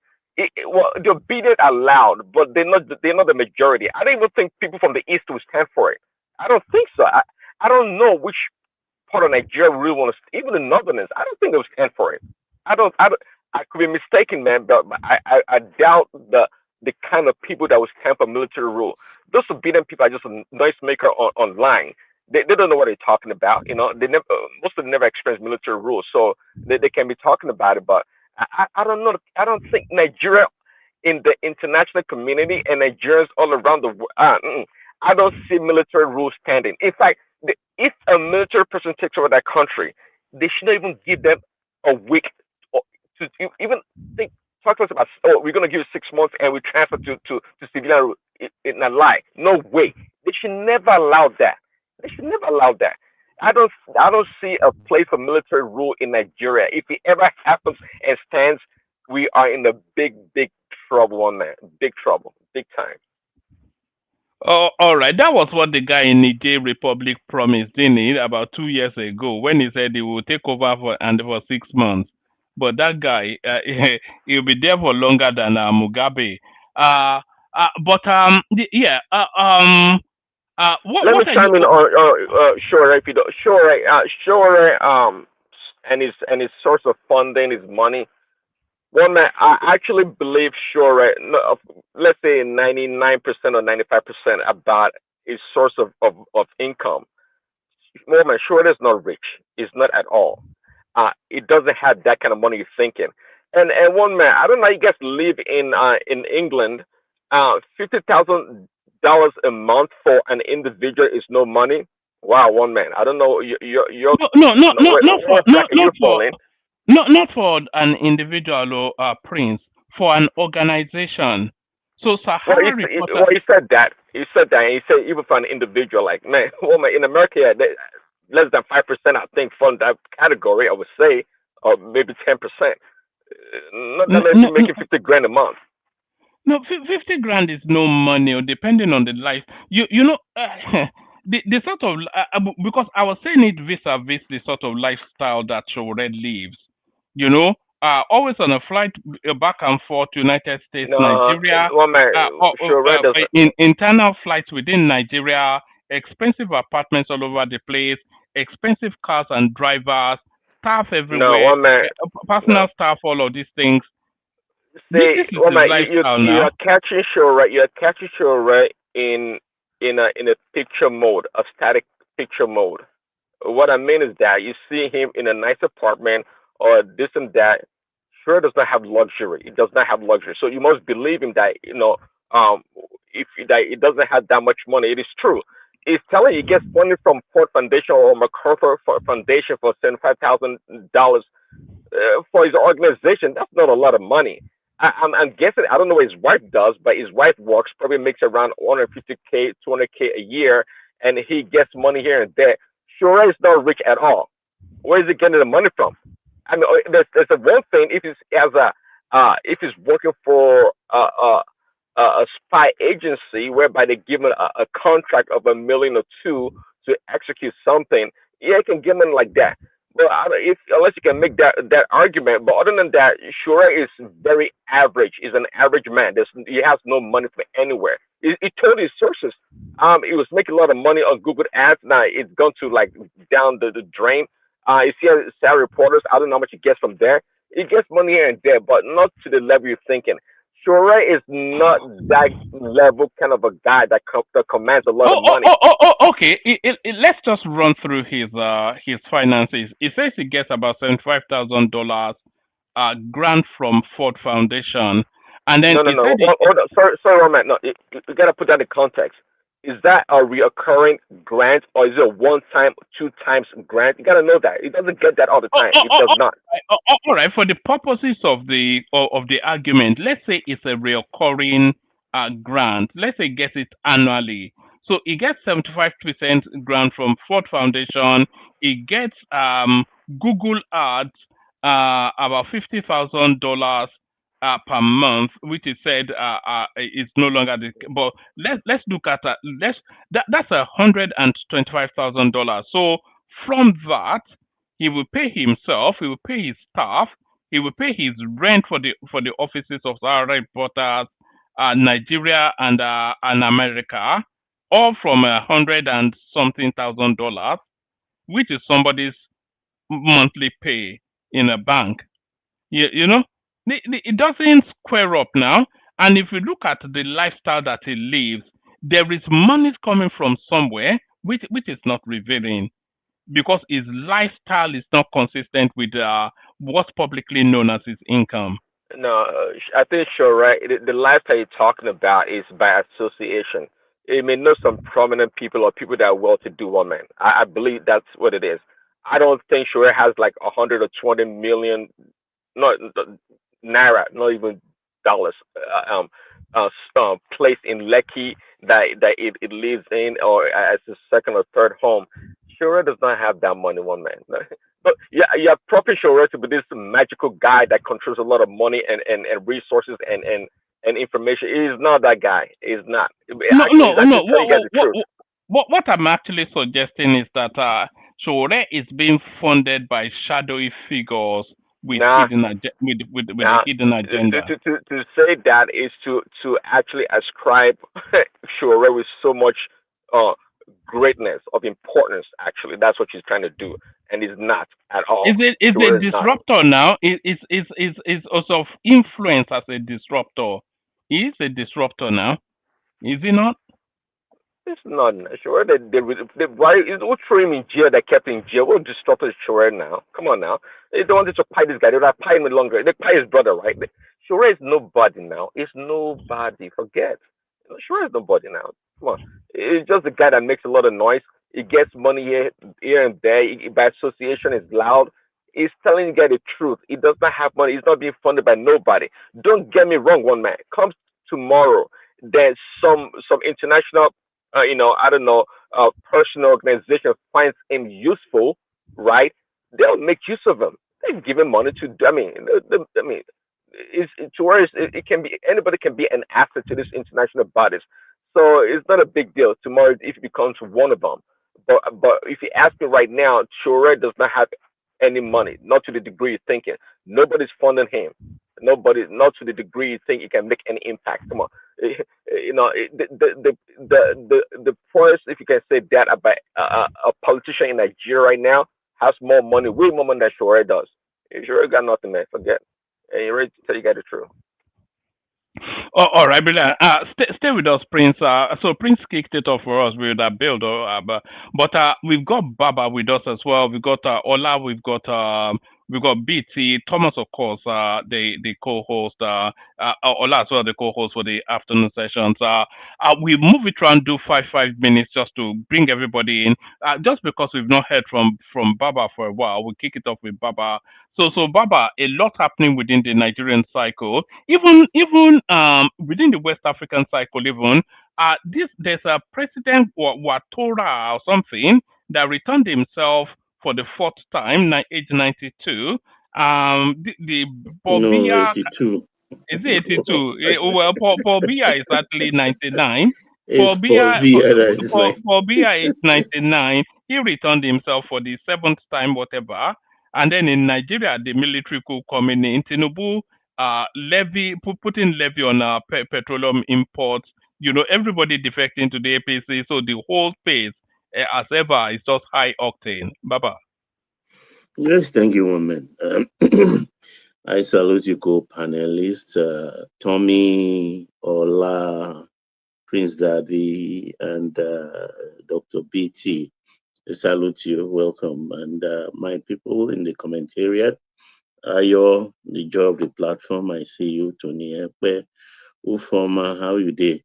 I salute you all, and our esteemed viewers, I hope you've clicked the like button. If you haven't done that, please do right away as a reminder, and try to also share the show, and don't forget to subscribe too. Yeah, one man. This Coup thing, actually, I didn't believe it when it was unraveled a couple of days ago. But as of today, it seems a reality. It happened. And it got me more angry in the sense that any daft dimwit, any dimwits in uniform will know definitely that a coup cannot succeed in Nigeria. It will only quicken the end of Nigeria as we know it as a nation. Danjuma has seen to that when he was Chief OBJ's Minister of Defense, and Tinubu came also, and of course almost dismembered the military. He redistributed everything, the facilities, and people were retired when the Chief of Defense Staff, Christopher, came in. So it's a very, very, very, very difficult thing. They could only succeed like they planned, eliminating the president, the vice president, Senate president, New Rubadu, and all. They can take off those as targets. But it's not. This is not the era where you go. Where do they want to go? FRCN. Well, how many people is listening to FRCN to announce their coup, or to go to NTA to announce? Nobody listens to that anymore. Or they will go on a platform in the cyberspace and announce. No, Nigeria is bigger. We've gone past this. Imagine if this thing and they've succeeded in eliminating the president and all the rest. Do you think the South will stand? Or let me say, or the Southwest will stand for this kind of thing? It's not going to happen. That's why I said, if you look, these are the Boko Haram wing of the Nigerian Armed Forces. These are the Boko Haram wings. And it's high time they took out most of these people. I don't see a reason why a rabble rouser, an Islamic extremist like Gumi, children will be in the military.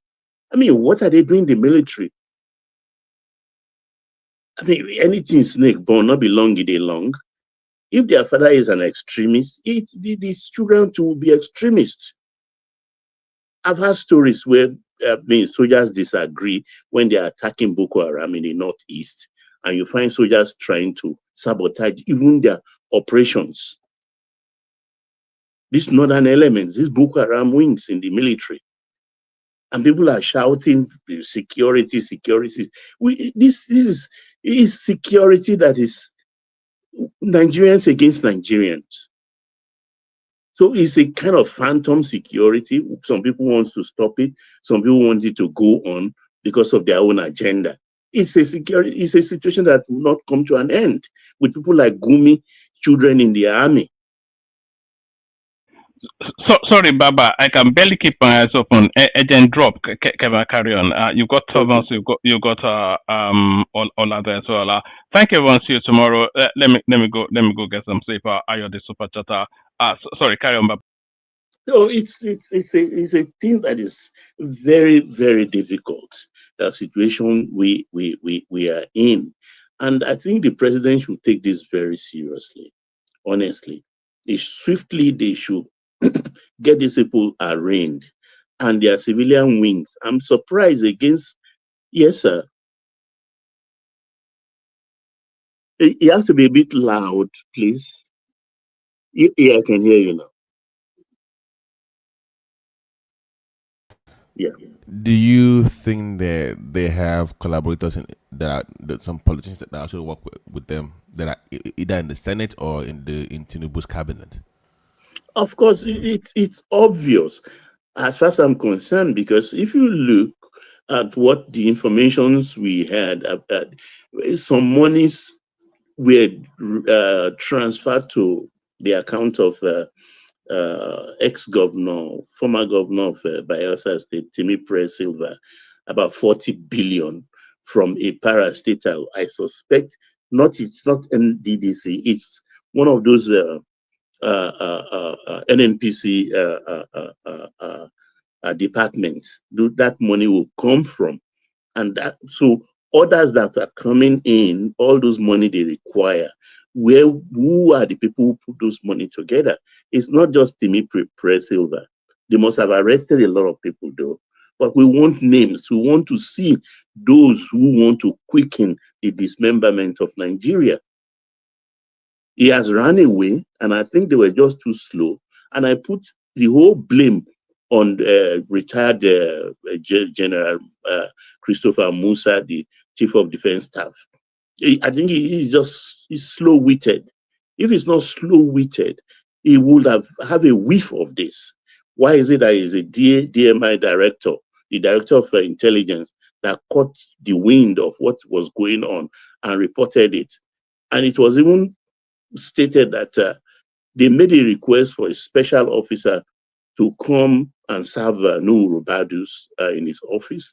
This officer they requested was not the one they eventually sent. I mean, in military administration, that at least will cause some kind of suspicion. And that particular officer they sent was the one designated to eliminate Nuhu Rubadu when they triggered a coup.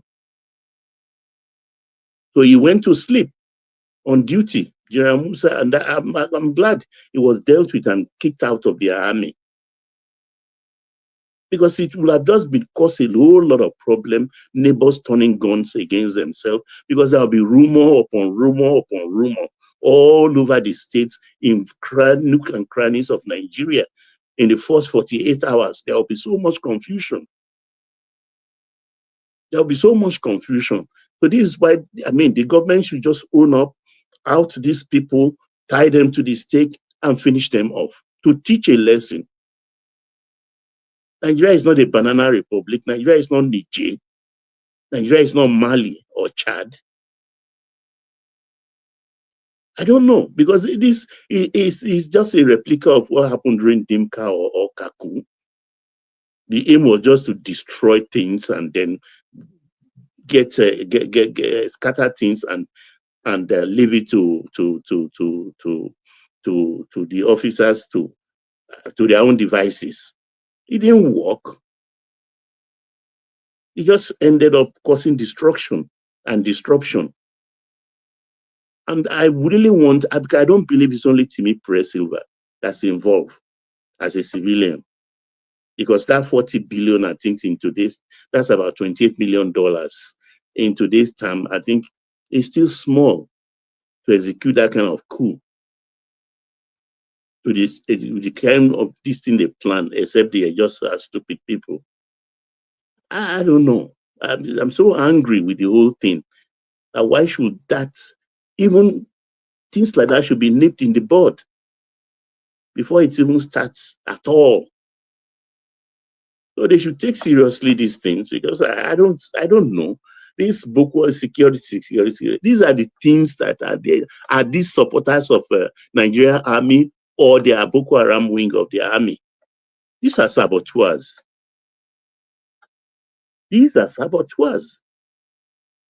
So the government should just open up all these dodgy things they are putting up. It's not going to work. They are only just encouraging these kind of things. It shouldn't be handled with kid gloves at all. So let me end there and let me go to this girl that came up. They were talking about how people abuse their president in Nigeria, that it can happen in their own country. Yeah, in a lot of countries, even Western Europe, they are becoming irritated, and they are not entertaining these kind of things at all. And they said Nigeria is not free. Nigeria is the freest when it comes to press freedom and stuff like that.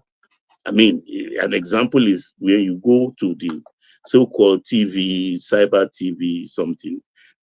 You see people like Rufai, you see people like, all manners of characters all over. Frost TV, That TV, Behind TV, Up TV, and all the rest. They have their own political leanings and agenda they serve. And nobody's arresting anybody. Nobody is talking. It's only, you can't do it in, or even Togo or Benin Republic here. You can't talk anyhow. You can't talk anyhow. You have to give respect to the office, not the individual that is handling or occupying that seat. It is the office, because you yourself that is thumbing your nose on that office could be a president someday. Will you want that kind of things to be done to you as a president? I can understand that's why Western Europe, they don't tolerate it. A journalist a year ago or so, called, what's that lady in Italy, because she's a very short woman, and abused her with her height. The journalist was thrown into jail and fined before he was released. Ditto for France, UK, Germany, everywhere. They are intolerant of these kind of things. You don't just sit in one corner of your house and because you have an Android phone and start making all that kind of this thing. After you smoke something, or you've taken a shot of tequila, and you start talking rubbish under inebriation. That is utter rubbish. And they will open their mouth. They are forced to come. Oh, this government is intolerant. Oh, it's freedom of speech. As if that's what they know how to quote. They know how to quote Constitution. Oh, it's my right. It's your right. Your right has a limit. It's not absolute. I have my right also. So they let them continue until this president will wake up one day and become what they don't want him to become. When he becomes hostile, rightfully so, people like us will back him. So I yield for other people to come in. Hello. Yes, sir. Baba, we are here. Thomas. We can hear you, but first of all, before we continue, I would like to just point one thing out that happened today. Ola was hosting a show in the morning, and Joel of Nashville came up here and he was salivating over Tinubu, praising him, and you guys let him get away with it. Ola, I'm disappointed in you. I'm really disappointed. Sorry, can you say that again? I'm saying that Joel of Nashville came on the platform and he was salivating and praising Tinubu, and you did not call him out. Like, the way he changed his mind. You know why he was praising now? I know, but we know what he's done to this guy on this show, and for you to let him get away with it, I mean, come on. I mean, it was ridiculous. You know what we want is I can say what I want. You know what I want is just understanding for our people not to ignorantly help some evil politicians, just to gang up against the government. Anybody that really want progress for that country must know that there is there are many things going right in that country. Only what people just want is people are just now reducing governance to rice and beans. That's where the problem is. By the way, the the proposal for more state, Okun State. By the way, we should be advocating for Okun State in the southwest. That means part of Kogi, part of Ekiti, I believe. Maybe it's your side. I'm not sure if you're close to Okun or not. Yeah, we are close to Okun. Yeah. So yeah, part of your area will be cut off to create Okun State. So that is what we want, and there's also a proposal for. No, I've not seen the map of that place actually. No, don't call what I advocate, Ola. What I advocate is you take that 4 local government of Kwara and take it and join Kogi. Bring the Okun people to join the remaining Kwara to make it a Yoruba state.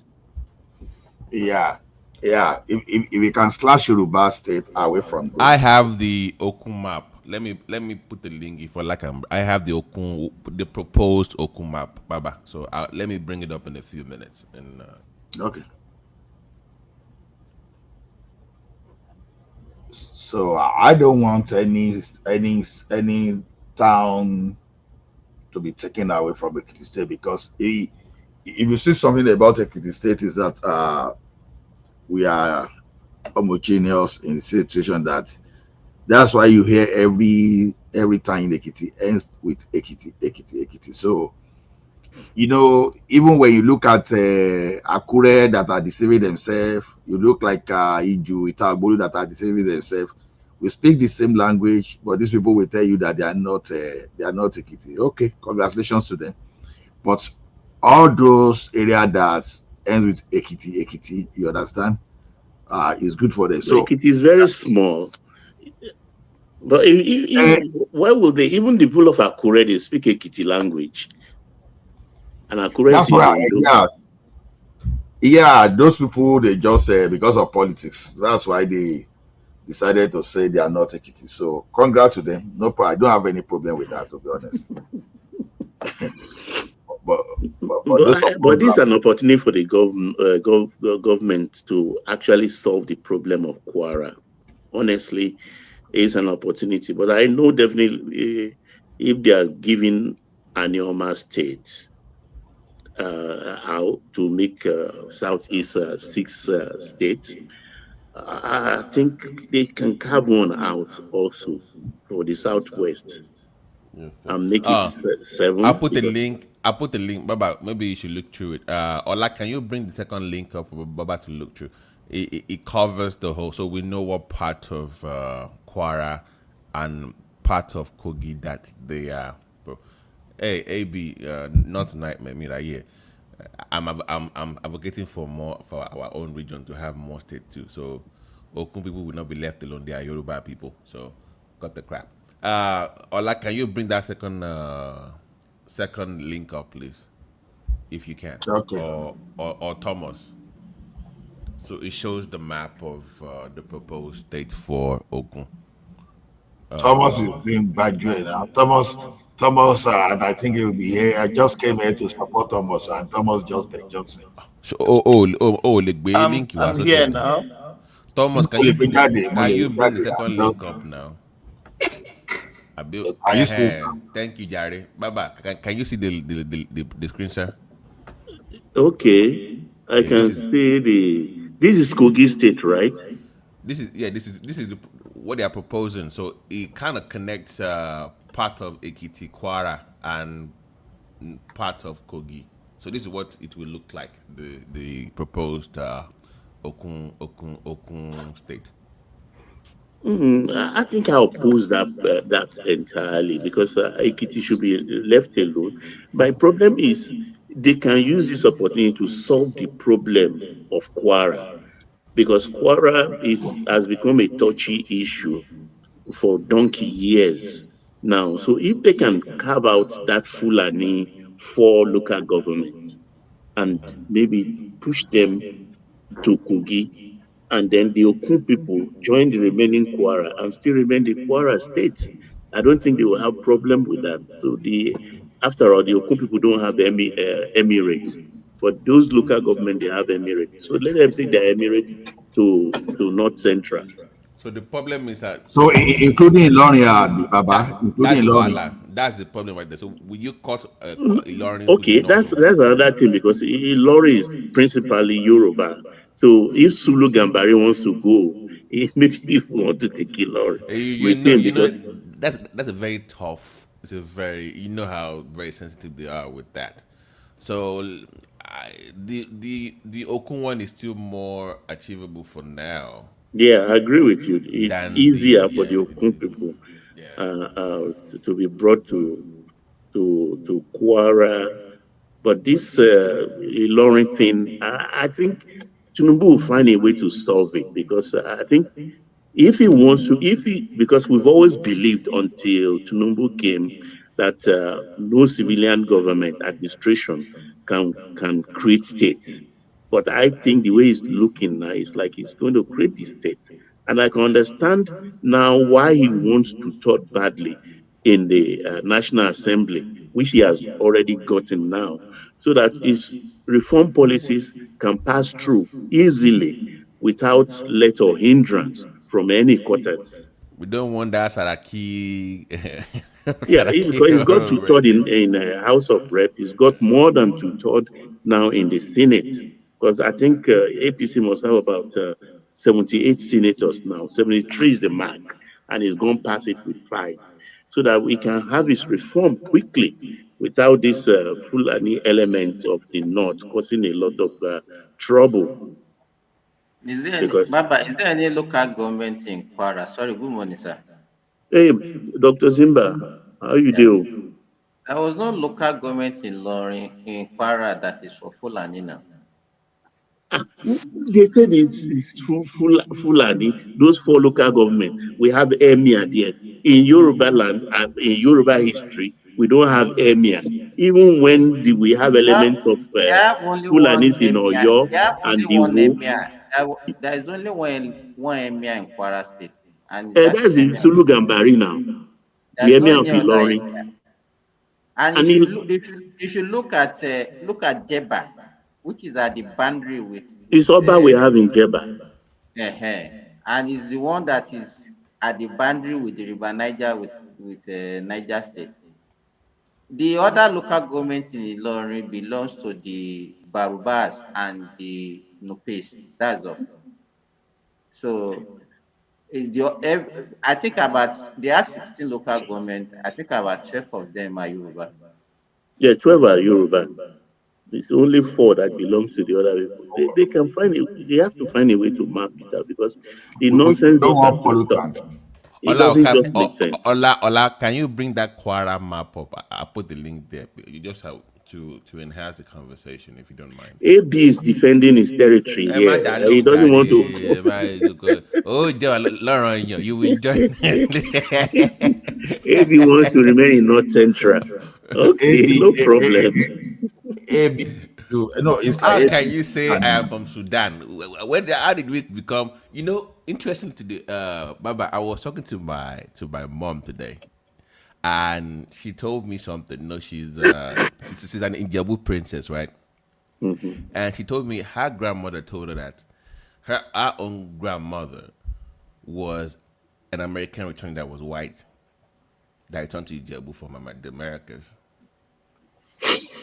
Well, I would, you see, that history of the Jebu actually, because if you look, they are, most Ijebu people are light skinned.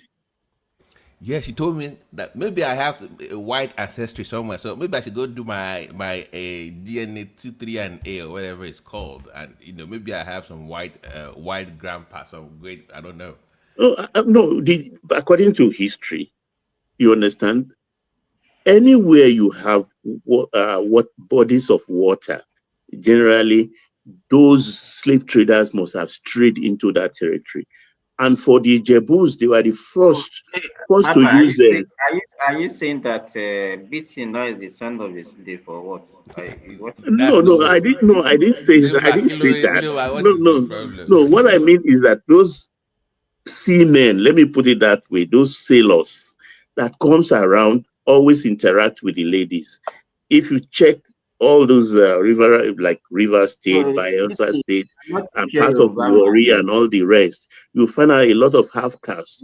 How do they call them these days? Mixed race children or light skinned people they prevail in those areas because the Ijebus interacted with the Portuguese because they were the first set of Yoruba warriors that started using guns. That's why we say Ijebu Bondi. My siblings they have chosen, they're going to do their ancestry DNA test. They are very, because we're curious we want to know if we can trace it back to some ancestry in the Americas somewhere. Maybe we have Portuguese blood in us. We don't know. Okay. We just want to know. We can see the map that you sent. So where is the Fulani part in this? I want to know. That's why I said there's no Fulani. If you look at I don't know. Wait now, BT. If you look at the Kwara North now, the Barutin, the Kayama, Moro is Yoruba. That Moro that you are saying is in fact that is where wait, is it Moro? Abi Moro? Which one? Is it Moro or Moro? It's Moro, not Moro. We call him Moro. Okay. Edu, Patigi, they have no peace. Mm-hmm. You understand? They kind of they are the Baru, yes, they are the Barubas. So Moro is part of. In fact, if you look at Moro, Asa, then Ilorin West and Ilorin East, those the Moro and Asa, Igomina. I think Igominas are the Felodons and the Recordons. This Baba, I've forgotten his name now in Idumota. I think that's the area he came from. Sorry, sir. Buretan, is that Yoruba? Barutin, not Buretan. Barutin, or are they Yorubas over there? They are not Yoruba. They are not Yoruba. That is not. All those Kosu, Bosu, they are boundary with the Benin Republic. So Baba is right now. Not everyone in Kwara is Yoruba now. No. It's a Fulani. What I'm saying is that there is no local government. There is no Fulani like that in Kwara. They don't. No, you know what it meant. What it meant about North or non-Yoruba. There's no local government that can say this is local government for Fulani. No. But what about the occupants of Ilori who claim that? I mean, I think the military government actually caused a lot of problem because of patronage, all of them are lean and claim Fulani ancestry. Even the Sarakis, that's what they say, well, we're Fulanis. But when that was because of convenience anyway, since we return to civilian listing, you find out that, they are now Yorubas and all the rest. Because when you see the Kwara people, particularly out of Kwara, that's how and the names too. I don't like to mention the names because it will boil down to also the Lagos indigenship thing. The names they bear and all the rest. But we know ourselves. Baba, if I have my way, there are some people I want to banished from even Yoruba land. Like those Ilori, if he can negotiate with that the emir to leave the throne and go. I think it's religion. No, Baba, we've said it before. Enlati de Ilorin, then you elevate that king, that Yoruba king. That is the aim, That's actually. it now. That is the aim. But you need, Simba. But first, you must get a Yoruba governor first. Let me tell you, Simba is one of those people we want to banish from a Yoruba land. Simba is one of those people we need to banish from Yoruba land. If you remember in 1999, they had a governor. In fact, it was former governor of your state, Lawal. It was a military administrator. Yeah, the Navy guy, Lawal. Yeah, the guy wanted to install Yoruba Oba because he's a pure Yoruba from Ilorin. And he was doing it. In fact, he elevated all the Yorubas. Chief, because if you look at it, the chiefs in Ilorin, they call them Balogun. So I don't know where a Fulani will have Balogun. And they will say they have Balogun, Fulani, Balogun, Gambari. Apart from this, no, I think the problem there is religion. It's religion. If you have like, how many, is it 5 or 6 Baloguns that they have? The only 2 Balogun that we can say, okay, that does not have Yoruba like that. Okay, you say Balogun Fulani, Balogun Gambari. The other ones are pure Yorubas. And if you go to where they say, okay, this is area for Balogun Fulani, this Balogun Fulani area, go and see what they are doing there. They are all pure Yoruba people. So it's just semantic. It's just semantic. I don't know. No, I think it's religion because they all pay homage to this Sulu Gambari, the throne in Ilorin, and I think that's where the problem, not being able to tackle it for years. Baba, as you said, if you say they want to, their only fear is about religion. Yeah. It's religion. But how? Can do you? Okay. Do you think feel more Tinubu comfortable being a northerners because they are also afraid of the competition they are going to face when they come to the western region? Then you have to reassure them now. But it's not all of them. It's the Ilorin. I'm talking about the Ilorin. It's the Ilorin. The other 12 is just that. All these other areas of Oro, Omuaran, all these are in fact, we speak the same language. We call it Ibolo with Osun people. All these areas in Osun, Ikirun. Yeah, it's even seamless, the border there, because it's like it just flew into one another. And most of them are not heavily populated anymore because they are itinerant people. They trade all over the place. And those are the people you find in Abidjan. You find them in Abidjan. You find them in Senegal. You find them in Ghana. You find them in Gambia. They are itinerant people. Baba. Yeah. Sir. Yes, sir. Àlàáfíà sá. Ta ló sọ̀rọ̀ bí èbìrà yìí? Ta ló sọ̀rọ̀ bí èbìrà? Àgbáyé adalẹ́ sà. Àmì ìwọ náà wà fọwọ́ pé lórí Àmì. This Ekiti man, a máa dáyé padà sí ọ̀dọ̀ yìí láìpẹ́ yìí. When we are talking of proper Yoruba, proper Odua, can you be more than Ekiti? Look at this man. Ìfẹ́ ní lóbi tójúmọ́ tí mọ́ bàbá àbí kí ayé mo parọ́. Bẹ́ẹ̀ni. Ìfẹ́ òye. We know when you mention all the deity of Yoruba, you say we hear Ogunonire. When you want to talk of Ifa, you go to Ekiti. Just talk about many of these deity you want to talk about. 401 pé a manage yín ní Èkìtì yẹn ni Yorùbá yẹn àti confirm when you say 401, they are 400. The and the Oni is the first. Anybody sitting on that throne is the 401 Orisha. So this is how Ekiti brethren should understand. I'm a lesson learning. But Baba, I but want to ask about the Ekiti, the Kwara governor. Is he not Yoruba? To my understanding, Razak? Yeah, Razak. I've been told is of Yoruba lineage. I believe he's Yoruba. Yeah, he's Yoruba. No Fulani. I don't think there's any Fulani that has ever ruled Kwara. I don't think. Right? Yeah, his father was the first lawyer now. His father was the first lawyer from in the north. Yeah, but he's Yoruba. No Fulani.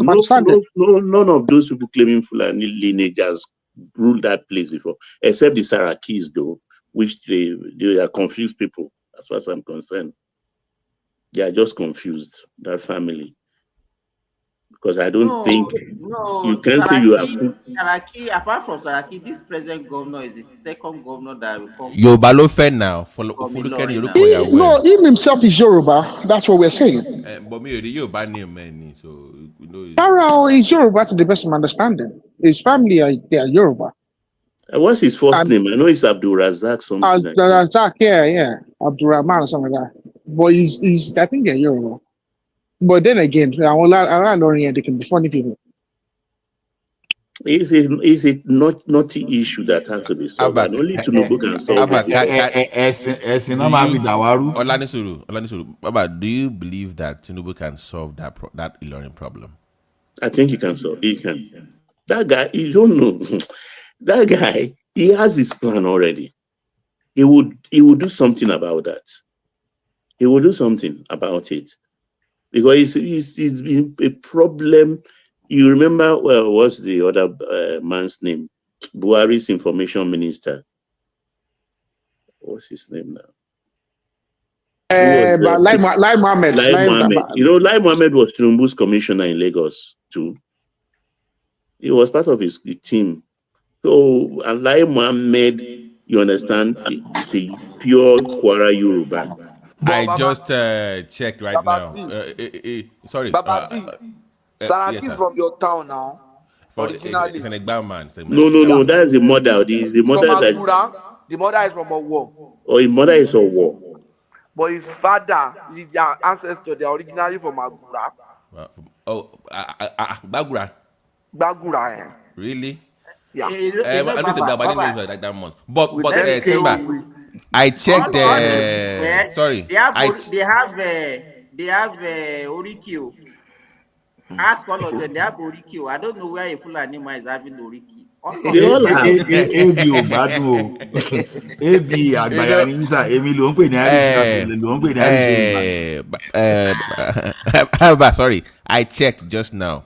He has the governor of Kwara is a Yoruba man. He has both his mom and dad. They are both Yoruba. Fulani has not ruled that place before. That's the mystery of that thing. But why is not making the move though? Okay, there's no way Fulani, unless they want to go and bring the Fulani from somewhere. But there's no Fulani there now. What are you saying? How can but the problem there is they will always say they are Fulanis. They are Fulani. Those are the loudest.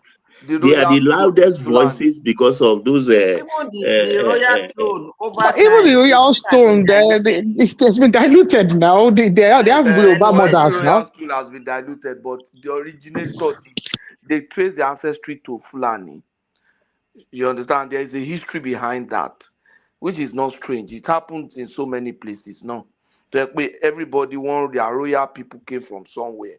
You understand? But even people mounting the emirship throne, they all have Yoruba first name. All of them. Because what it dilute? They have Yoruba first name. So how can Fulani be a Yoruba name? And that was the question we asked Dr. Saraki the first many years back. That Olushola, where if you say you're a Fulani, where is Olushola coming from? Ọmọ Ibo máa ń jáyàn fẹ́. Àṣebọ ọmọ Ibo jẹ́rú tì mí. Ọmọ Ibo máa ti ń jáyàn fẹ́, àyànfẹ́ ọmọ Ibo. Ló ti mi àméjì. Ọmọ Ibo gan jáde wálé nísìnyí. That's strange, but there is no way you will know. You will know if it's a borrowed name or anything. You will know eventually because the first thing you ask is every Yoruba person in your father's house or your mother's house, once they see you, they call you by you. The old people in that household will call you by Oriki. Same thing for your father's house. That's why most people have two Oriki names: Akonde, Adisa, Akonbi, Alabi, and things like that. Okay. Yeah, that's true. Yeah, but that man is just him and his father are funny people. Why did he not bury his mother according to Yoruba rights? If he's not a Yoruba man, it was only last year. Yeah, it was only last year, the year before, that they buried his mother. Why did they bury his mother according to Yoruba rights? It's an woman now. Yeah, from my Ajia and all family. of them speak Yoruba friendly. So that him and his sister. Him and his sister are good friends with my cousin. She was actually she was in London, and she told me that Bemi told her specifically that you cannot miss my mother's burial because she was very close to the mom and Bukola and Baby. So, and to the best of my knowledge, what she told me is they are Yoruba. They speak Yoruba. They've always interacted from when they were childhood friends. So I don't know why they are deceiving themselves. Welcome, Parrot around money. You are right, my brother. Baba, Bukola Oh, Chief Sunday Awoniyi. Look, the tragedy of that thing was you come out with that, Chief. So Chief Sunday Awoniyi was Sadauna of Sokoto's private secretary. Okay. Yeah, it was Ahmadu Bello's private secretary, and that's where this nonsense started. Because you say you are a northerner, but you are bearing Awoniyi. Where is Awoniyi coming from? They are just confused people. Does it even sound good in your even ears to hear you? You are Awoniyi. You are a northerner. How does this sound? Even the emir, this emir, can someone Google it? I've forgotten his first name. His first name is Yoruba. They stopped using it. Even his brother. His brother is Tunde now. Baba Tunde. His brother who served in UN and served Buhari also is also having Yoruba name. Is the MS Falorusho, but the brother is Baba Tunde, the one that served Baba. No, the one that served Buhari is Baba Tunde.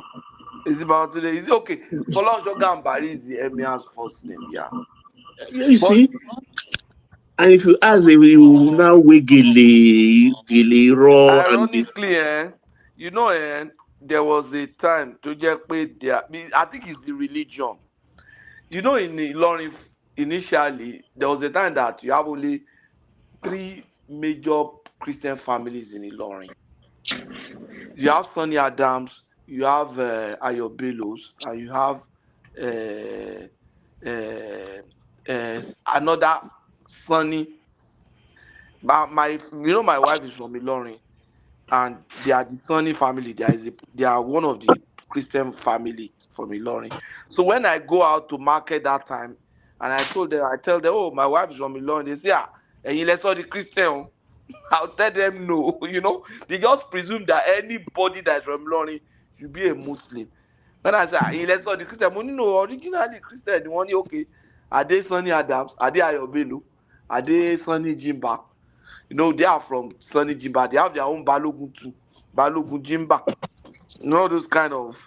But now, all those things have changed. You have a lot of Christians. You have a lot of Yorubas. Àwọn tí wọ́n pera wọn ní Fulani yẹn gan. But Simba, actually, when you see them, who that be Fulani o? One thing about it is what you are looking for that you will see. No, Jọ Fulani. My wife is also from Ilorin.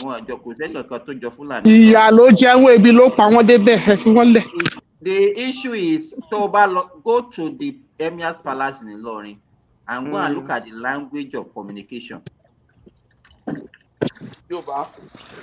Oh, so the Emir himself speaks Yoruba now. When he was doing his coronation ceremony. sorry, He guys. did. He called Akewi.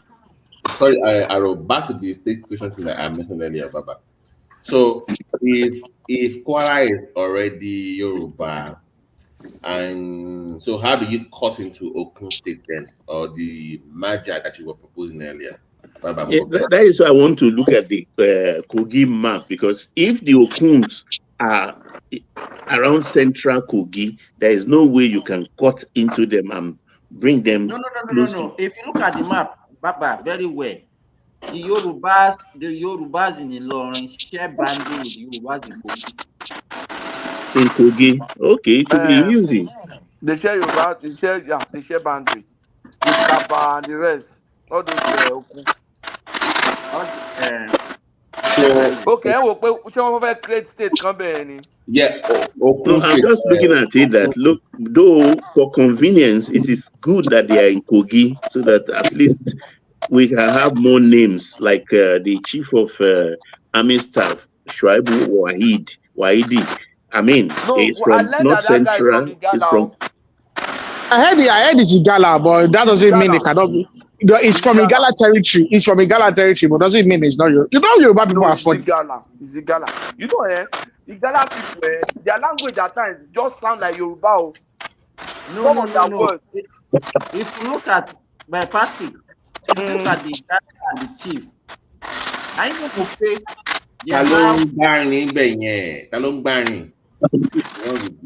it might be Patrick now.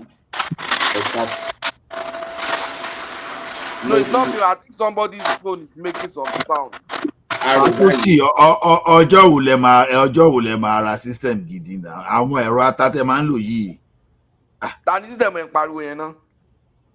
Ẹ̀rọ atátẹ́ máa ń lò yìí ẹ̀rọ gidi. Almost in the system and she don't. Mo ti mute ẹ̀. Ó yá Simba, mo ń gbọ́. What are we even talking about? Can you bring the map up again, Ola? Call it more. I put the map for that Okun thing up earlier because more boundary, honestly, between Jeba, Bubuko. I don't know. But because Baba No. Jeba, you know the way it will be. You understand? The Barutin, I mean the Nupe people will be sandwiched in between. That is the problem. Okay. Yeah. Babati. Simba, sorry. Like, let's just, for example, now the new ANEC chairman. Should we call him a Yoruba man or not? He's a Yoruba guy now. But they are claiming he come from North Central. From North Central now. It's a political zone now. But some people are claiming it's not you understand what I mean? Like, Tinubu is not, because he's not a Yoruba. He's a Yoruba man, isn't it? He's a Yoruba man now. But you mean Amupiton? Amupiton, yes. The new next German. Amupiton is a Yoruba name. His younger brother was my classmate. Yoruba. Hold on. He's Yoruba and it's also from the north. Both things can be true. That's what I want to say. Yeah. Maybe that. So you want to keep it that way? You don't want to. All right. Irú àwọn Thomas yìí nísìnyí báyìí kan cap for out because àwọn tó gba bọ̀dẹ̀ fún Yorùbá nìyẹn. Àwọn lọ́ba wọn da ẹran káàkiri. Àwọn náà propose I saw their name there now. They are proposing this for Ogoke and Chomoke Oguni. That's for my opinion. Yeah. But Ibadan, they deserve their own state, actually. Definitely, yeah. Ijebunka? No. Ijebo deserve state more. State here to be now. Left to me, come in, got off create more states. Ijebu and Egba, they are okay as they are.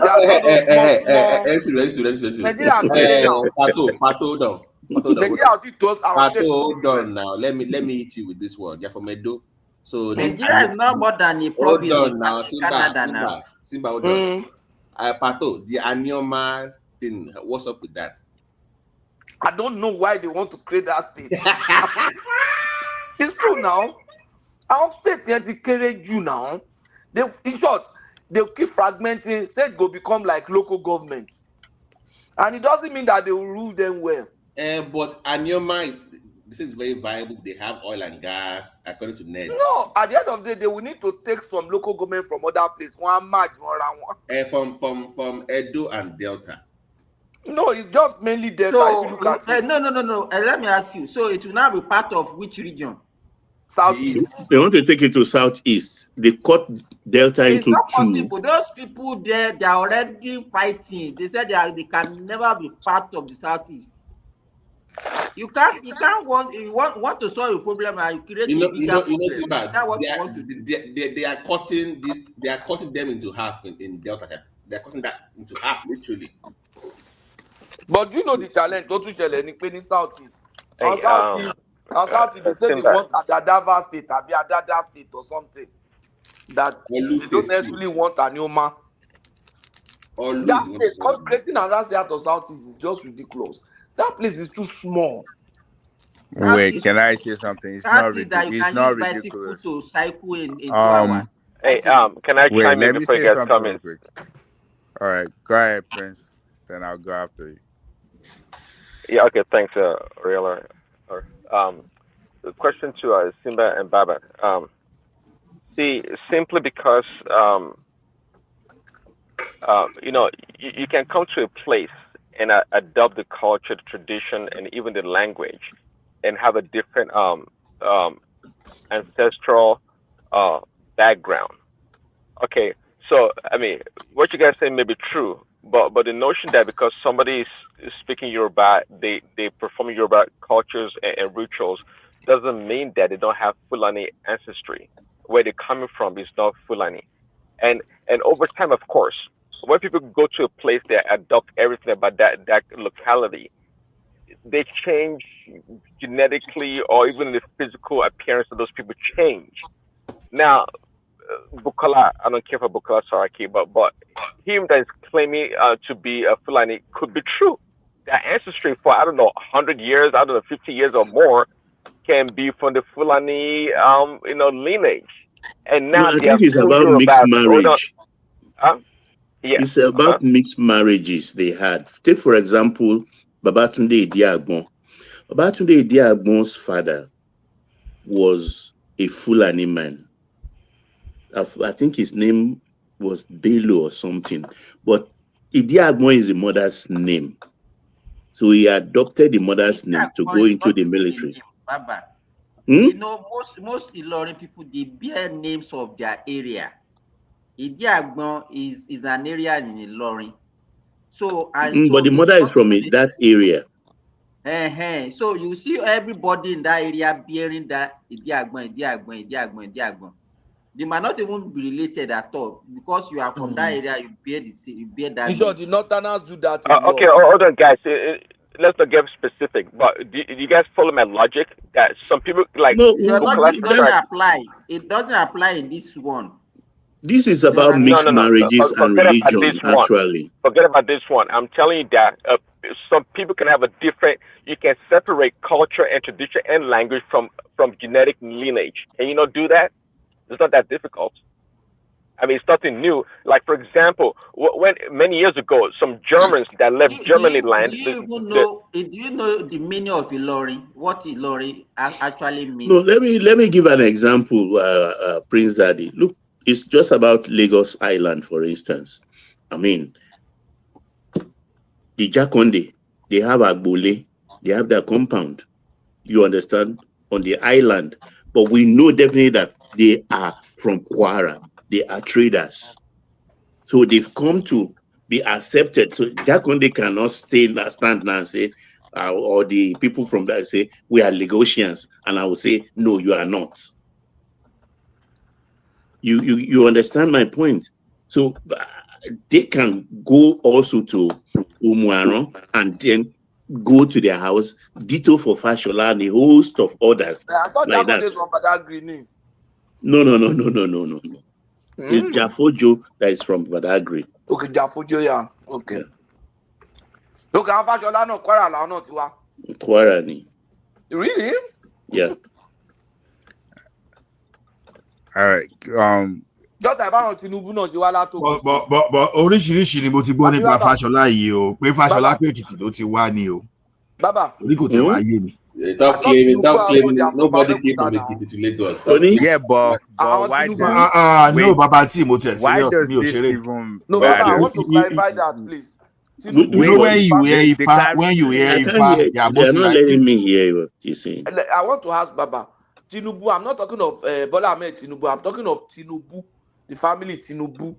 I think they are from Abeokuta because They are from Abeokuta. They are from Abeokuta. We have a place they call Tinubu in Abeokuta. And They are from Abeokuta.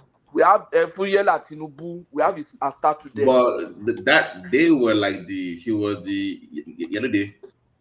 She was the yellow day of Egbaself. Yeah, she was. She was the first yellow day. Yeah, of Egbala. Yeah, of Egbala. So that means Tinubu people are originally from Abeokuta. Yeah. Abeokuta is one wonderful place. So. but there's Egba in Lagos now. I don't understand. No, Lagos why is we technically now because we don't want to argue. Why do we always do this? We are all from Ile-Ife, span all the way to Lagos, all the way to Ikate. Why are we like trying to now claim if you're Yoruba, your origin is the entire Yoruba land? We just like to complicate things. True. We're complicating things. Oriola Sanwo-Olu settled Oriola, I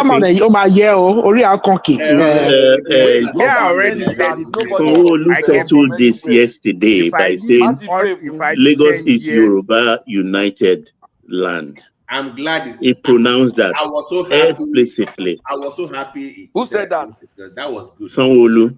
Yeah, about time. Lagos Yoruba United Land. About time is because it was getting ridiculous online. It was just out of control. So I'm glad he said that. I want to say something there.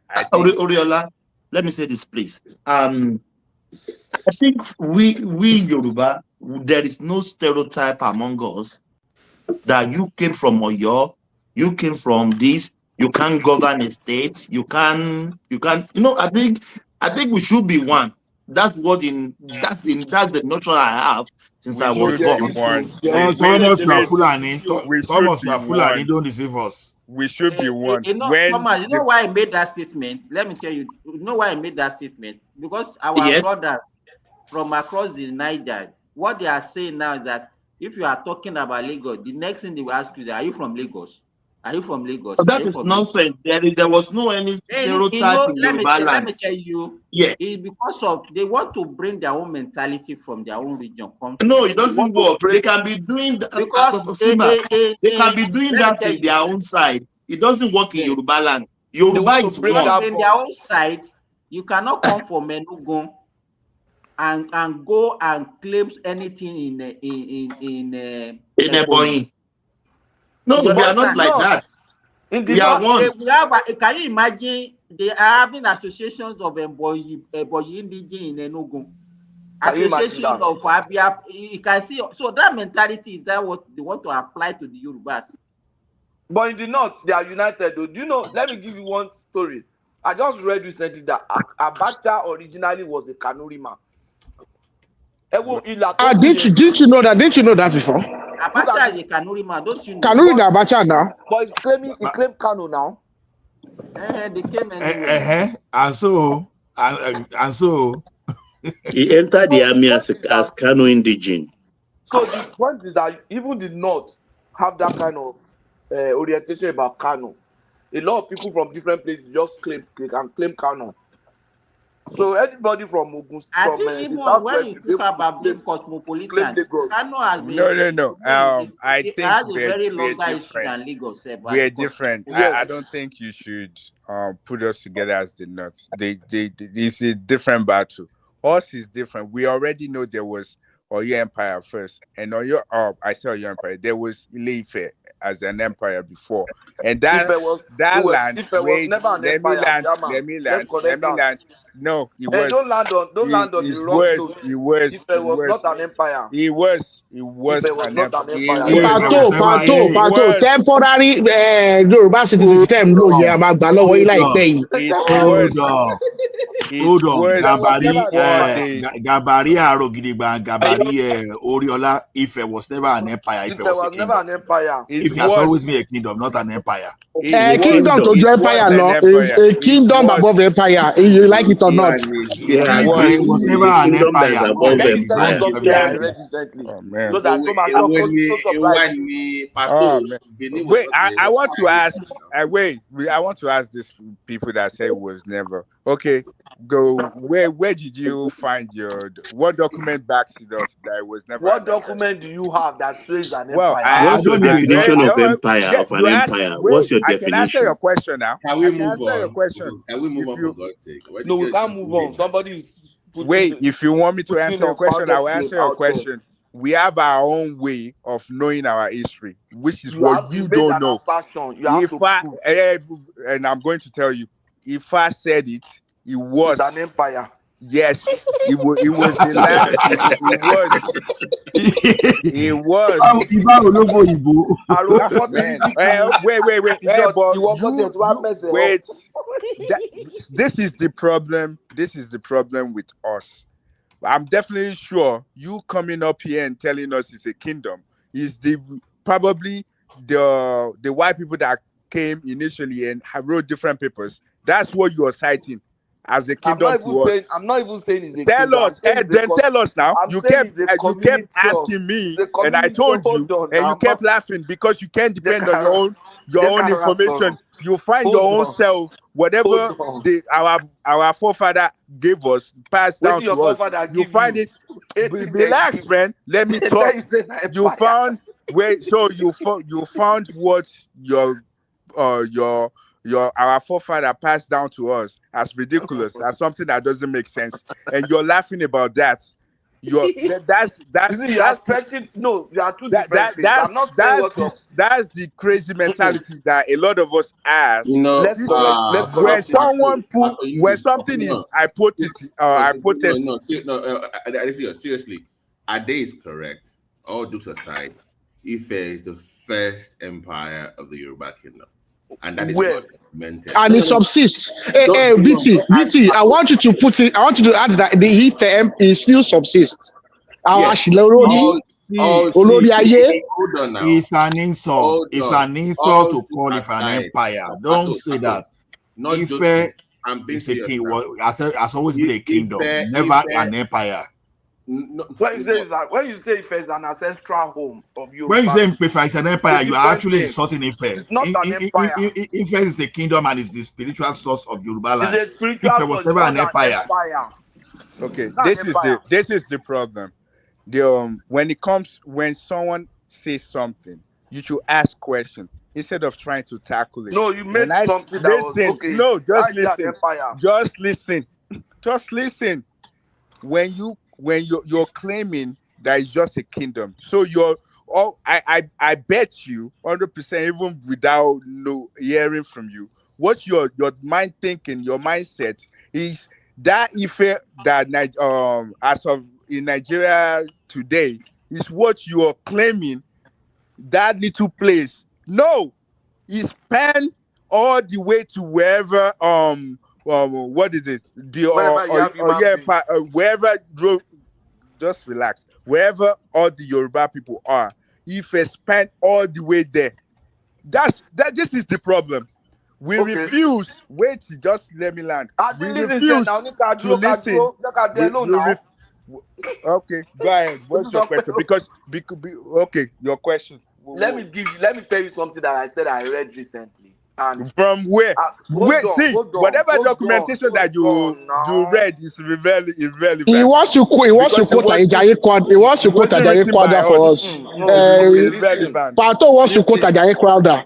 Yeah, but he just quoted Orunmila. No, Ifa is above, but kill Ajayi Crowder more. Officially, I am withdrawing your back card tonight. With immediate effect.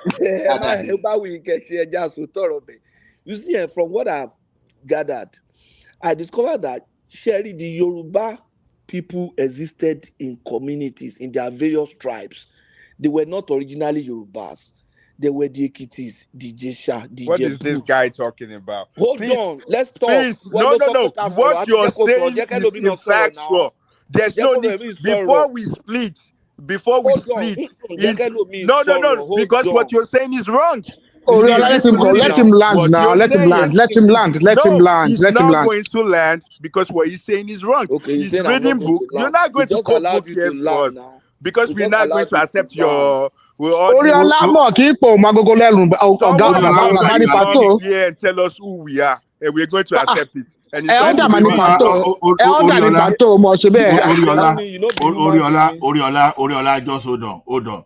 See, the thing is this: Ekiti is Ekiti, Egba is Egba, Ijebu is Ijebu. Ọlá jẹ́ kí n But land gan we nǹkan are tí mo fẹ́ family. sọ gan nìyẹn. Hold on, we are family. Now it's just like when you are saying Babati, Oriola, you are saying Arogidigba. Who is calling himself in a road now? We know some Yoruba that are not Yoruba, that they are just Irish. You understand? So the thing is this now. You now say, okay, since you are all family members, let us adopt a name. Yoruba is Exactly. and they are another thing on their own. So when the Yoruba we adopt, because we are the same, we know that even though we bear different names, but we know we are one. So we could as well adopted the word Oduduwa as well. That okay, instead of calling ourselves Yoruba, we can as well call ourselves Oduduwa. But it doesn't separate Can you that we have listen to different. me? Can you listen to me?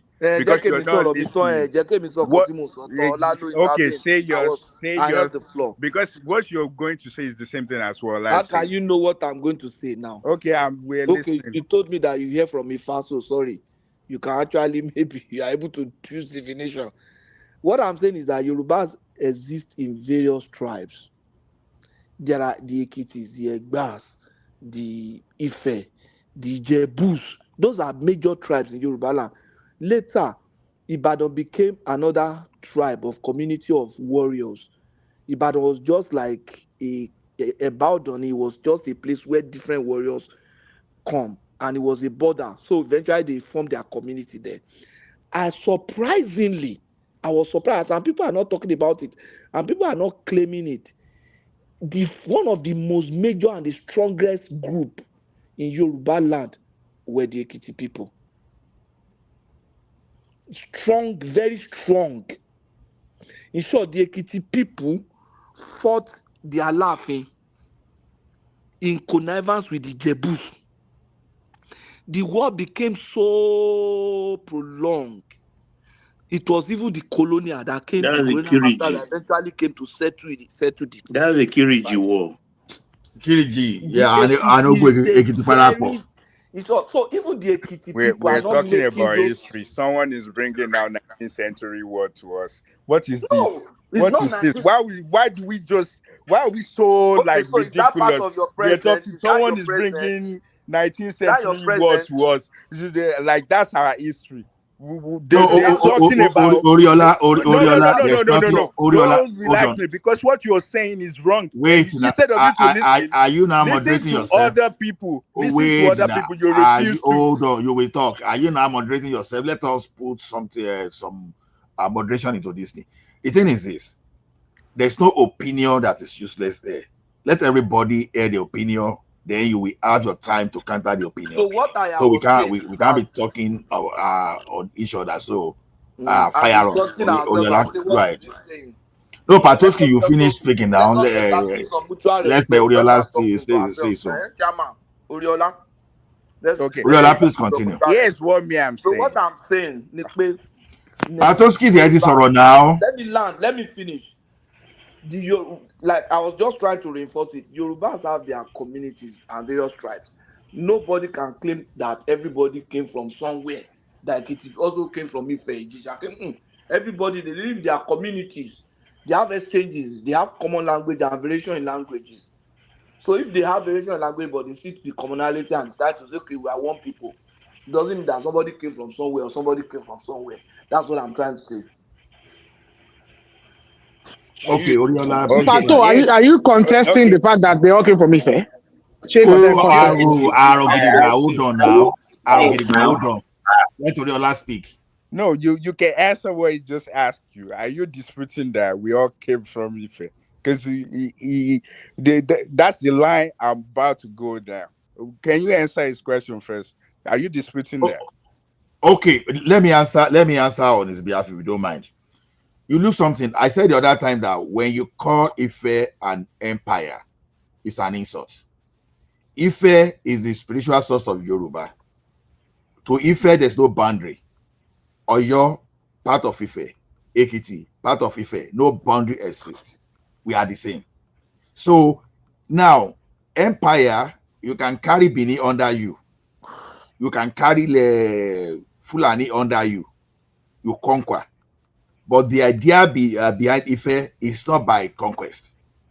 It's just by family. So we were by Ife exists not by violence, not by conquest. Ife exists everybody without even fighting, without even capturing everybody. Everybody submit to Ife. That okay, this is where we are all from. So that is why Ife is a kingdom. It's never an empire.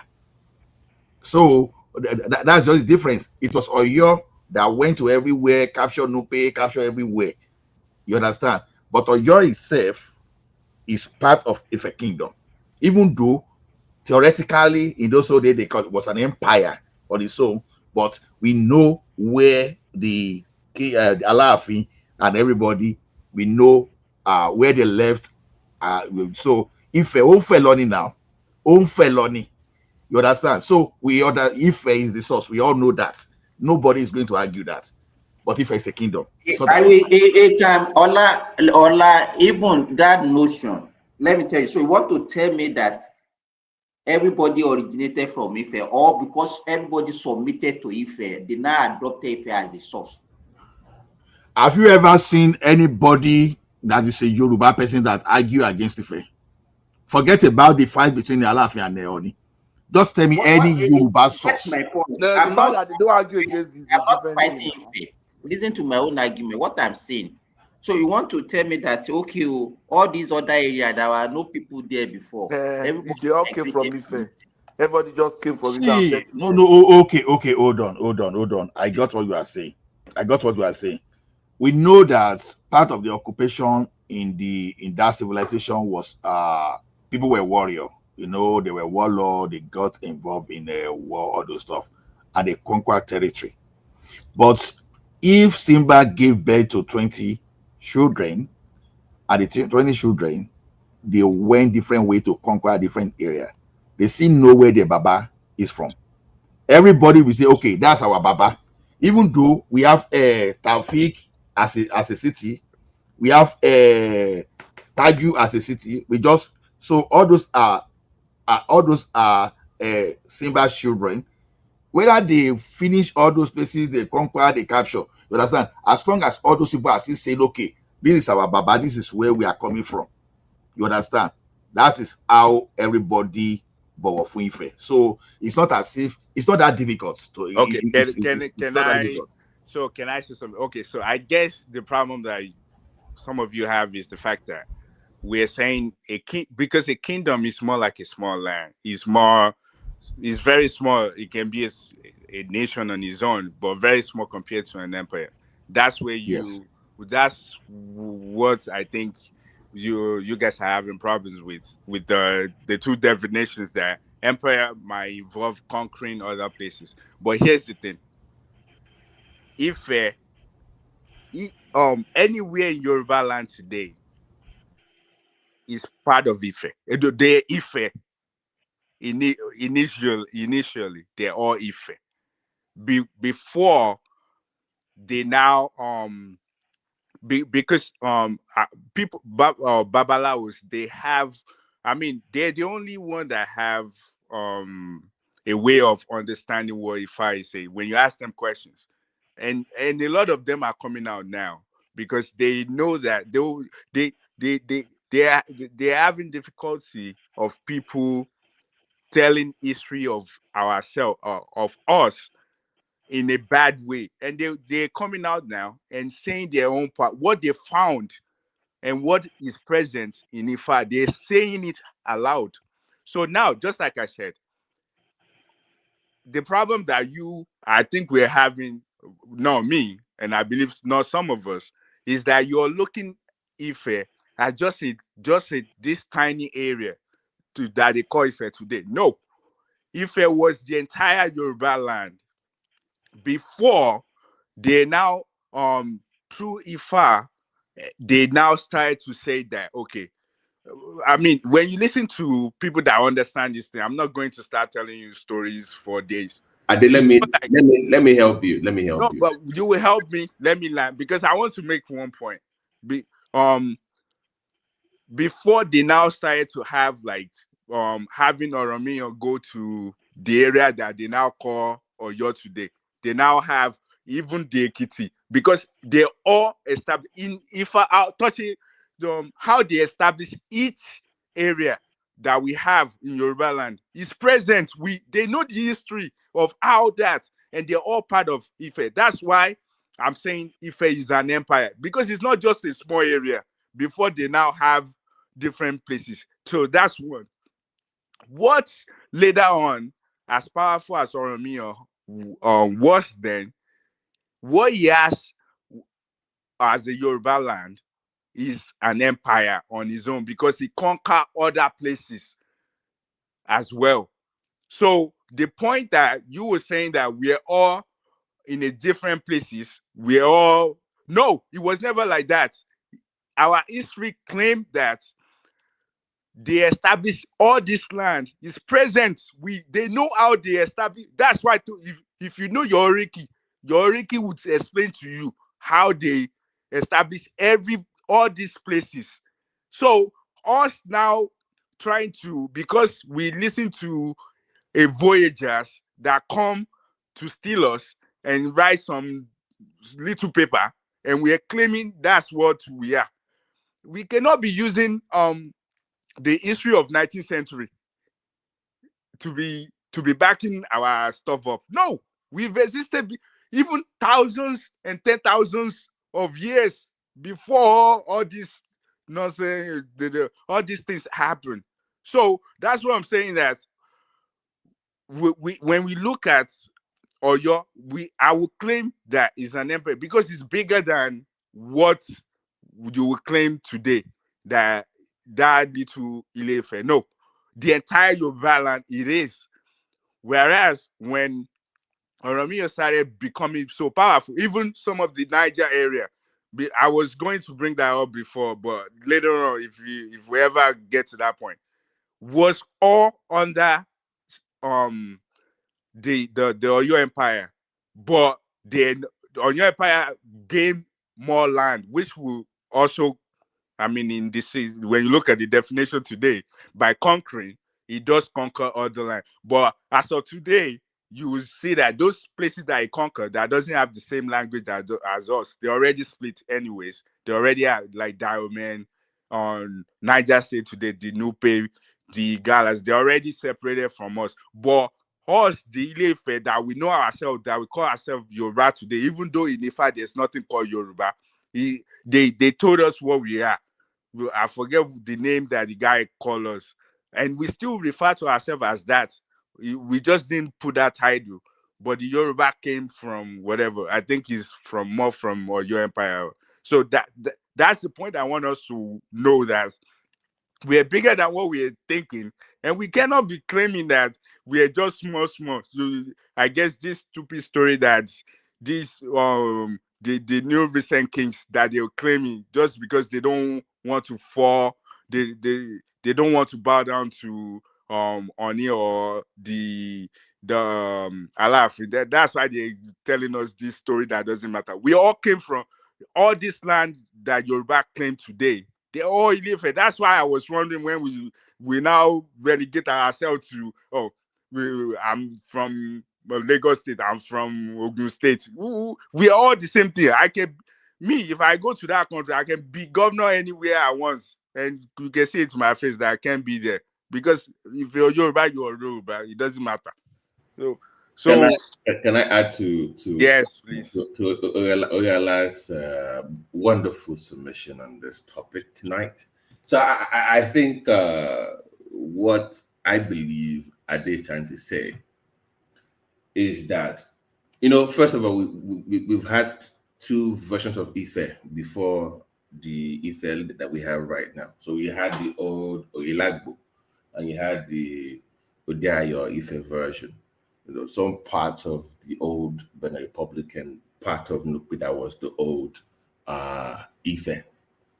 So when he was talking about establishing kingdoms and people going across, if you know the first 16 crowns of Yoruba land that went out from Owu, these were things that want tale Udo that still came from Ife as a source. So if Ife is expanding, that expression in itself is a clear definition of what an empire is. If you keep expanding and keep conquering. So by establishing kingdoms across, you're expanding yourself with your children or with your whoever you have leading those places. So if you look at historically, those first 16 crowns clearly defines what an empire is. Okay, so from that perspective, now when he brought up the Ifa, so Tomanyo Teiludo, Ifa of Teiludo is from where? It's from Ife. Even though later on, Thomas established but to establish those towns back in the days where Ifa built láti Ife wá láti tẹ̀lú yẹn dó fún ọba tó bá dé níbẹ̀ ọba lẹ́bẹ̀. So that in itself is an empire by definition. So I don't know why people are arguing. So if you want to make an argument for this Ile-Ife that we have right now, I get that. But that was not the original Ile-Ife. So you cannot be saying that that's what tiny Ife is. No, you must then speak of the first two Ife versions that were in the Benin Republic and now Nukwe. That would give you a better understanding of what Ade is saying. Thank you, guys. All the way to Ghana to Ga people there, us. They were the same thing. Far people were us. I think we can move to another topic because that includes your Ekiti, by the way. That includes your Ekiti. Wait. Simba, like I said, if you want to match some this thing, if you can just unpick some of you and deport you to Sokoto and your lesson, so that we just unpick you. Now it seems now because I figure Iloni we give Yoruba problem, so we have to first of all deport and we're lesson all those people that are scattering us. Maybe go and you over to Sokoto. But by the way, Ola, when it fell, there were three kingdoms that fought for dominance: the Oyo, the part of the old empire that fell, and the Benins, and they lost. That's how Oyo became dominant. But there was a struggle to take over Ile-Ife. So maybe you don't be part Baba T, let me just say it. Oriade, I'm not that for. Don't worry, I will tell Adimula. I'm about Adimula, so I'll we'll give you a chief. I'm so proud of this Ekiti man, Awala Lekiti, if any. Like Oriade said, is an expansion of our territory. No, pronounce your name. Let me hear you for first. the fact that Oriade came and gave you a fake history and fake. Kilo fake. Keep it fake. So Baba T, any kima yi ko poruko e now. Báwo lèyàn ṣe máa pe àrò gidigba láàrò gidigba. Ṣé àrò ẹja ńlá big fish. I am not expanding. AB, I am not expanding. My wish for Yoruba nation is to actually go with the old map, but the reality that we're not at the level yet. We must first conquer our territory within the Nigerian space. Republic of Benin. No, we can't. No, that is a different conversation. We're not there yet. This is not Russia and Ukraine. We don't have that power. If we have a Yoruba country, then we can discuss expanding to that territory. But for now, within the Nigerian space, let's discuss Yoruba within the Nigerian space for now. What about the Yorubas in Edo? I'm giving historical reference. No. That is for, you can also do that if you can make the case for it. But if you cannot, for now, you expand gradually. You don't just jump on Babati, let's just not raise our no. By the way, they have part of the request for a state is also the Yorubas in Edo and Ondo and Delta. They want their own state too. I saw their proposal too. So that there will be no state creation. That's what I'm just telling you. So just take your mind off that. To respond to Simba, those guys in those 3 states that are Yorubas also want their own state as well. But they have to make a case for it for me to push it for them. I can't be the one leading the charge. All these things, it is not the first time we're discussing this state creation state. I think they should just go and throw it into dustbin. See, the logistics. So you don't think that people actually. So Simba, please, I apologize. So you don't believe that people should advocate for state creation? We don't need. It's not a solution to our problem. It's not a solution to our problem. Pato, please, your Edo. We don't. You know you are going to lose your Edo by half. It's not a solution to problem at all. Oh wait, can I say something? What about the Yoruba town in Niger State? What will happen to them? There are no Yoruba town in Niger State. There is. That's the thing. Name one. Name one. Boga and Mowa. Jeba. The M.O. Jeba. The northern part of Jeba is a the northern. They split it into 2. I had to go read about this. So I have to go. The MOKWA in Niger State. Mokwa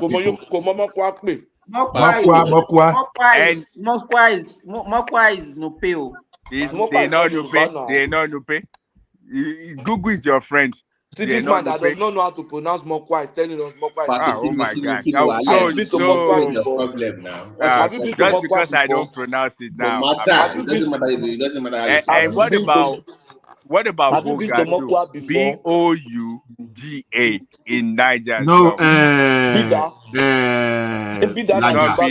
didn't. Yeah, how you pronounce Yoruba name matters. It matters a lot. Or come on now, you come on. No, Baba, your guy. No, it matters a lot too. That's what separate Yoruba.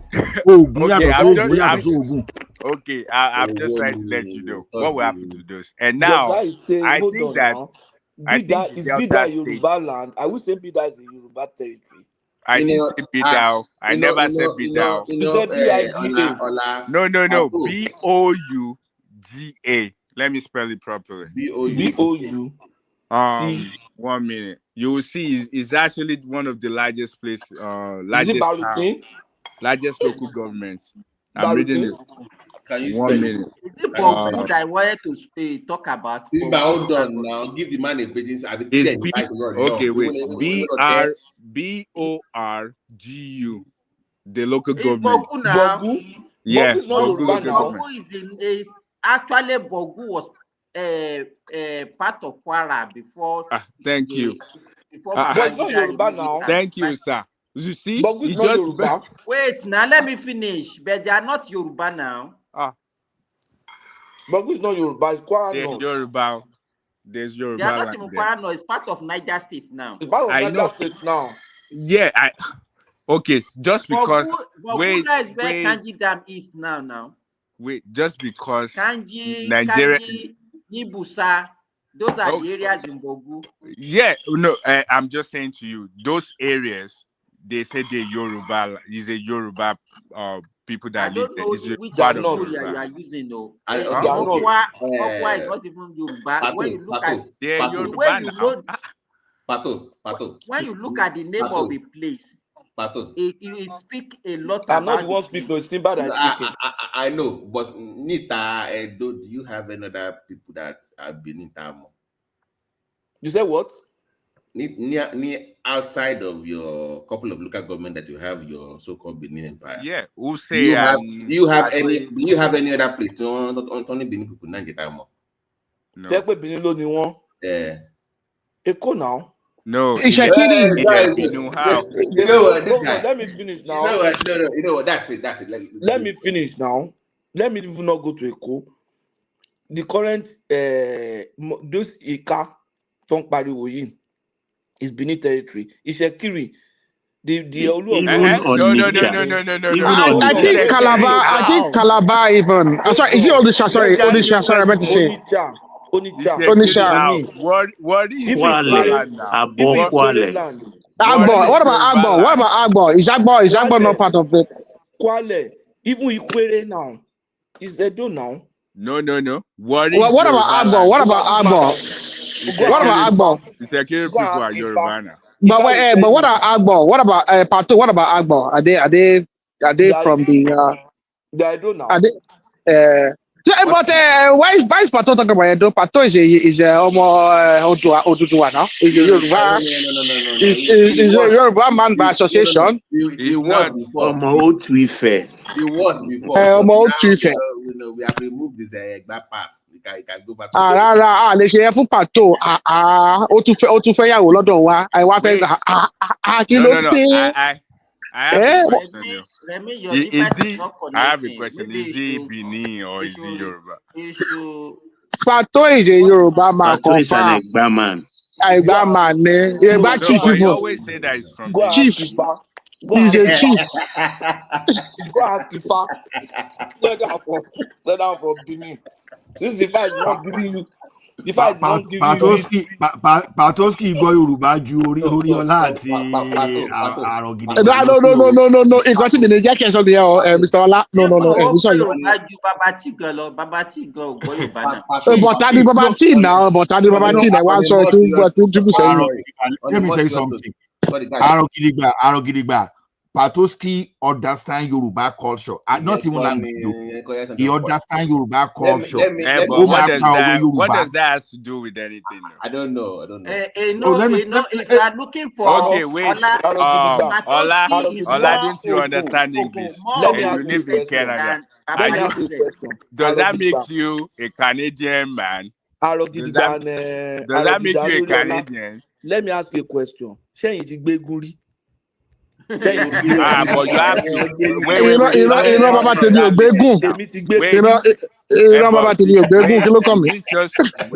wait. Are you talking about the tradition or just the fancy one? So Pato is Agbaoje. No, we have to understand. Did you take the one that you really have to do before? Or you just take the fancy one? Because I knew the fancy one, anybody can do that. We do that here now. Coronation. I was a member of the Central Planning Committee. What does that have to do with anything? But that doesn't. I was the only non-indigenous. Yeah, you are. I might deport here, Pato, for me. I might deport here. But what? I don't understand. He has no. Let me tell you something. Yeah, I know my compound. You don't have any compound in Yoruba land. Yeah.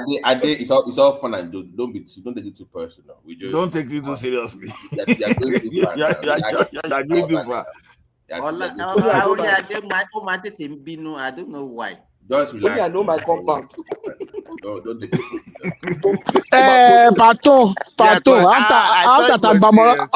After Tagbamo lọ́wọ́ yìí, ẹ wá sọ pé àwọn kan wá fẹ́ dìnnà yìí ní heritage. I'll give Pato. I'll give you. Ẹ máa gbóyè fẹ́. Imagine somebody from Edo go marry a Fulani woman from Ilorin. Ìrìn àjò ní Pato rìn.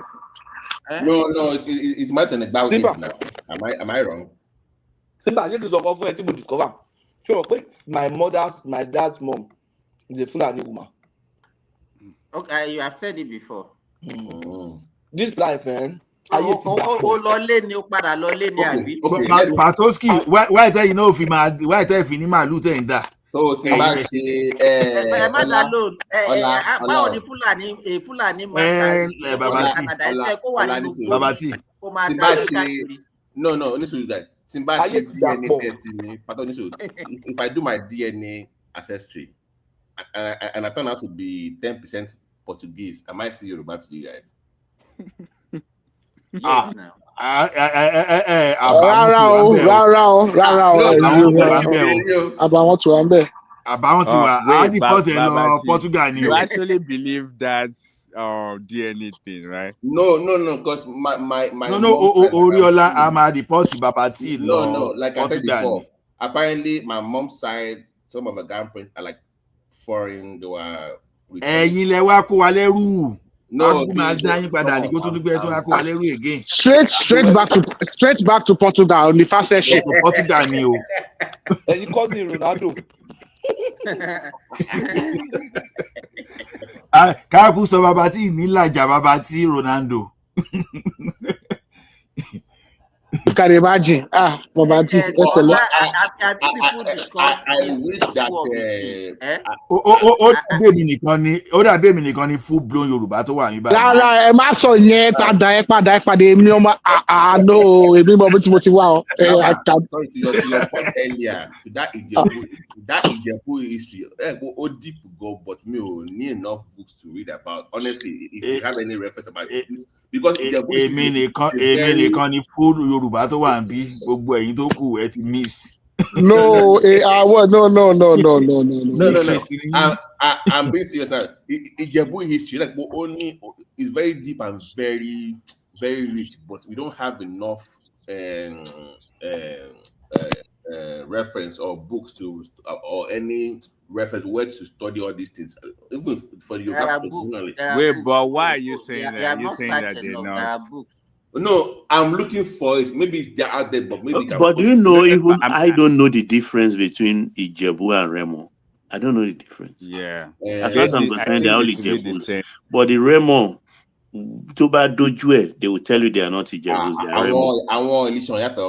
They are different. They speak Ijebu, but on Ijebu.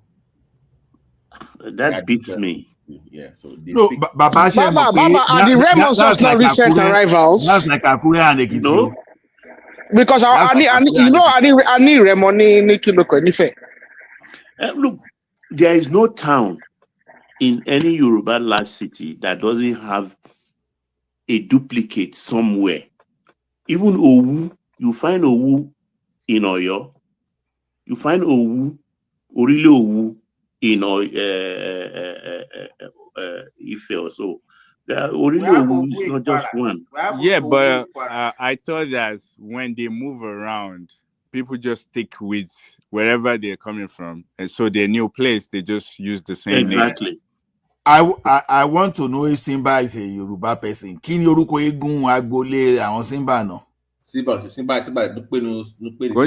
ṣe gbogbo èèyàn ló léegun náà. We ẹnu tí wọ́n bá léegun wá lọ́sàn yìí, tí wọ́n bá lọ́sàn yìí wọ́n á nífá, tí wọ́n bá nífá wọ́n á ní mọ́lẹ̀. Babaláwo. My side. Yes, I know. Like me now, I know we are Obatala, so we know. But no, sorry guys, let me ask you about actually my grandfather name is Olaifa.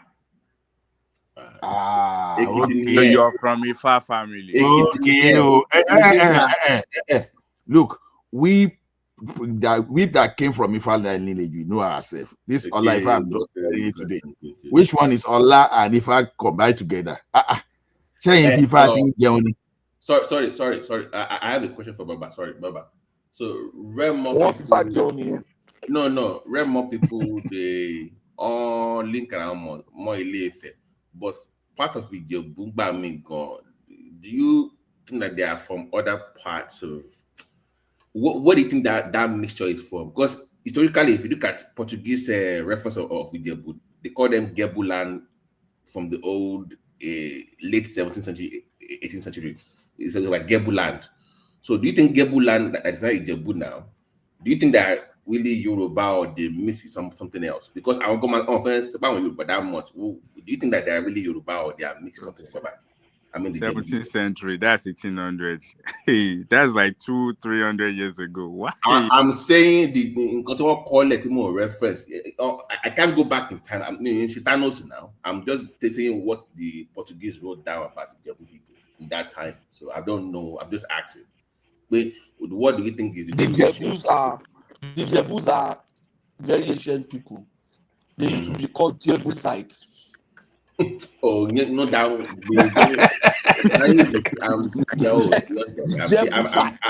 I'm asking the honest. I honestly want to know because Jebu has a very you can't. They are Yoruba, but you can tell that they have a very rich history to go beyond The that story, time. there was a story that linked the Jebu with the Sudanese now. There we go. No, I have heard. I have heard. Even my own mom that comes from royal blood. Their last king that was there, even the one that died now said that they came from Ile Omi Bononawatiwa. The man is just saying that because of religion now. Religion of fire now. You see the reason I don't want us to accept Simba into Yoruba now because they let us carve them out of Sokoto. Now you see, there's one of their imam from that Ilori that say Oduduwa, that say is a Dandawa, that is from Sudan. See the story that Simba is giving us now. Before we say we are all from Sudan now. No, I actually. But Simba is from Osun State now. Simba is from Osun now. The colors He just wanted to throw me away. It's from Sokoto. Don't worry. The story that Simba just narrated, I heard it before too. Sorry, I chased Baba away with the question. It might be no because Ijebu has about 40 of them that has maybe 3 women in it. It goes back even 300, 400 years. So and the name doesn't really sound. Why did they normally say that the Jebu have a dry heritage? Why did they normally make that? No, I don't. It's because of this link to Sudan. They also have a link to Ife. But they even have a link to Ethiopia. They have a link to Ethiopia with their Sumbu. To Ethiopia with the Queen of Sheba. Yes. So you have Sumbu, and you still have that building. Can you shrine woman? They have a shrine now. No.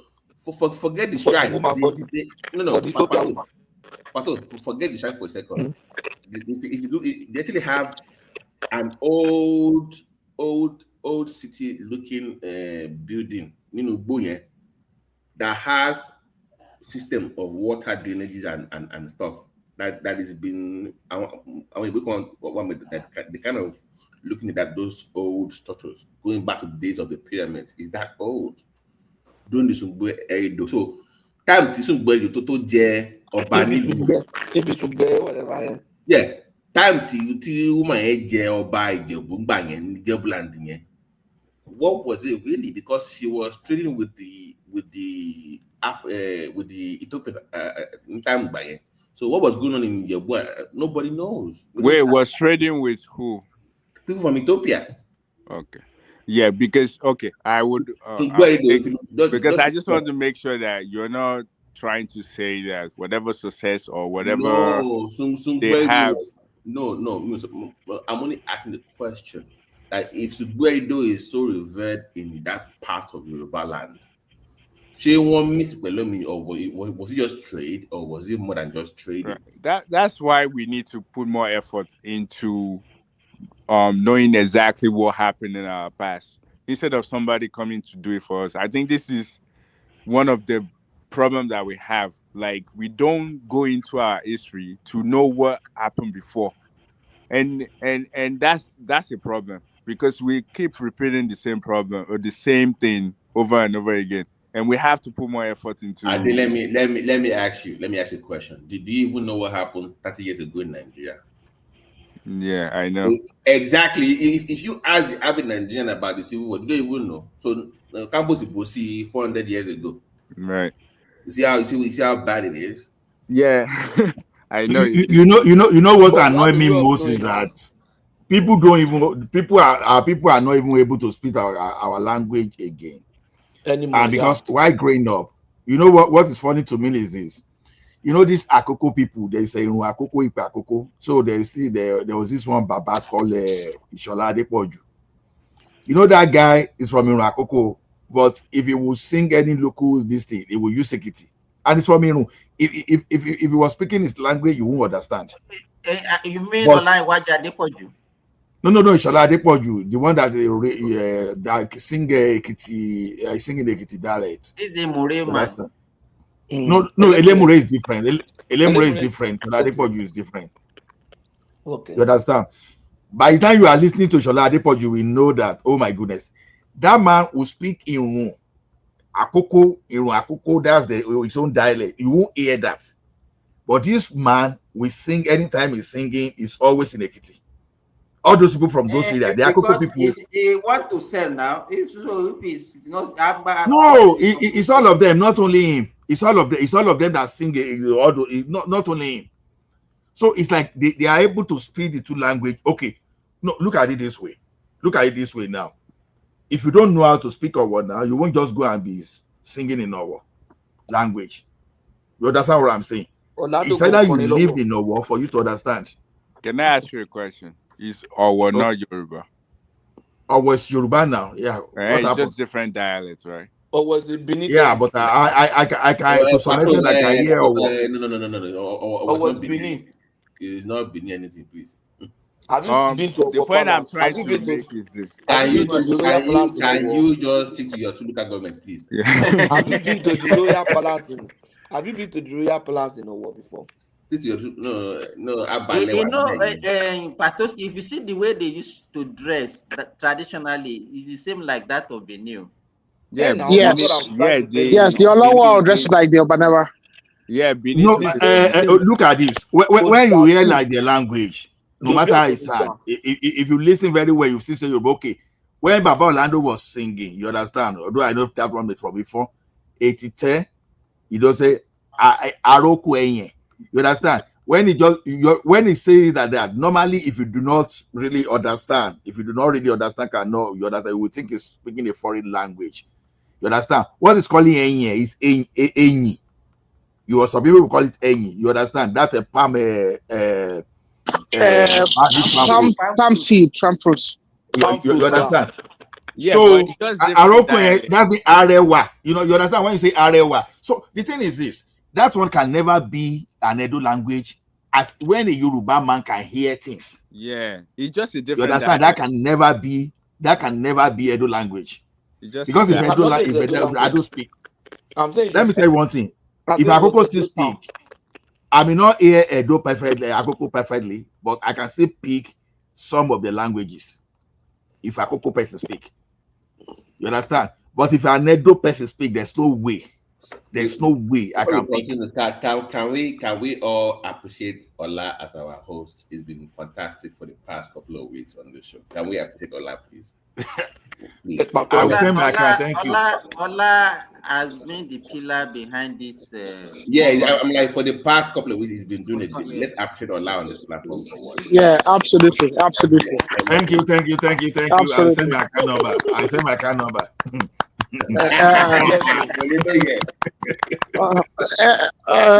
Tó bá fúnra lówó kàn ó kàn fẹ́ donate fún lówó ni o. Don't do that. Ara mi ń wówó kí ló dé. But sorry, you guys, I want to talk about this coup.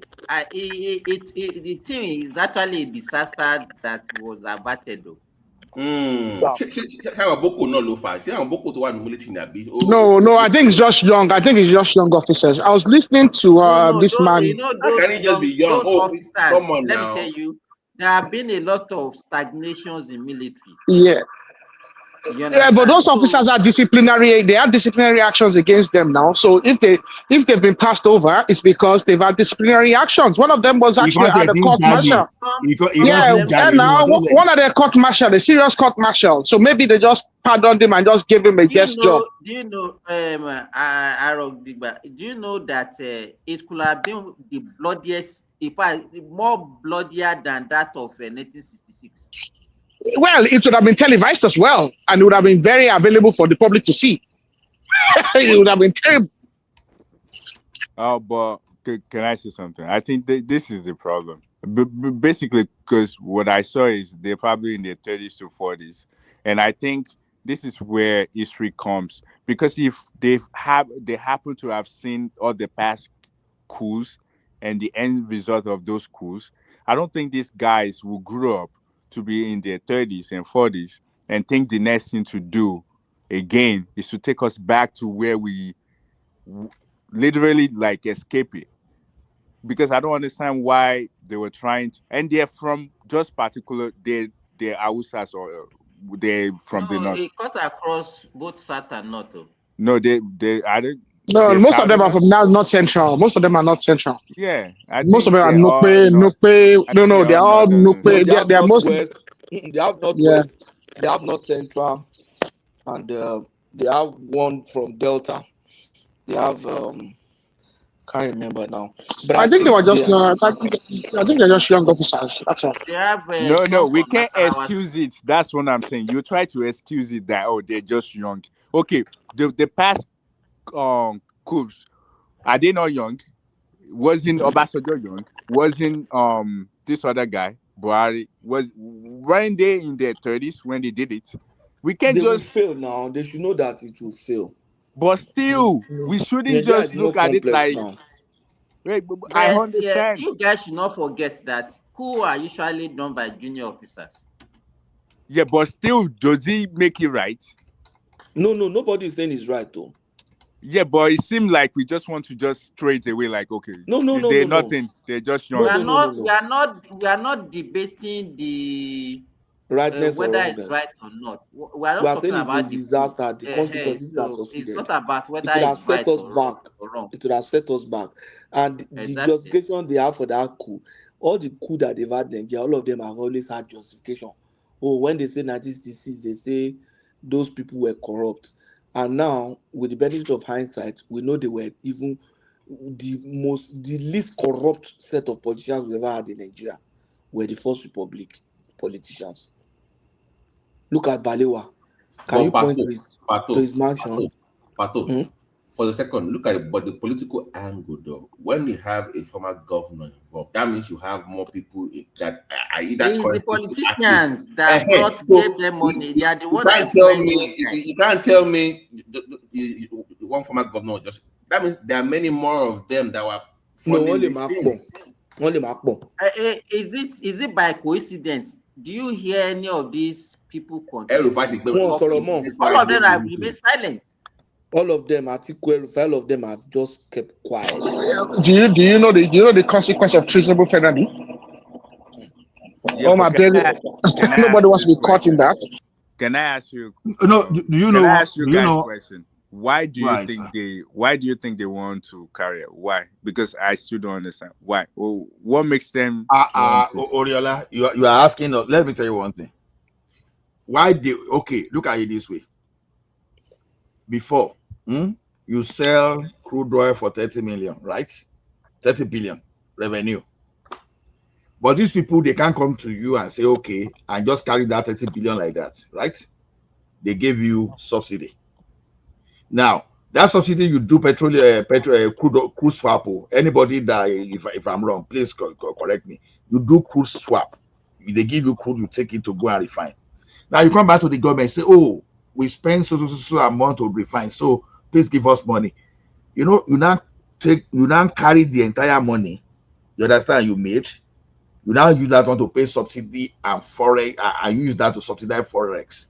You understand? On one hand, you make revenue, and on another hand, you dash it out to some people. You understand?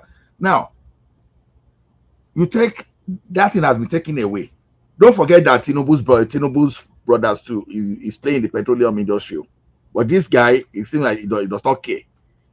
Now, there's a clause in that Petroleum Industry Act that say if you are able to meet a particular quota, local production, you don't need to issue license.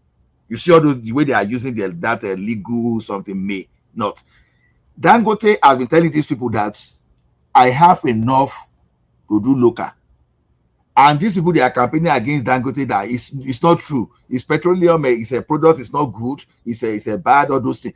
Dangote say, you come and look at it. You understand? These people, they don't want to go because once they know they can establish that Dangote can supply, it's a game over.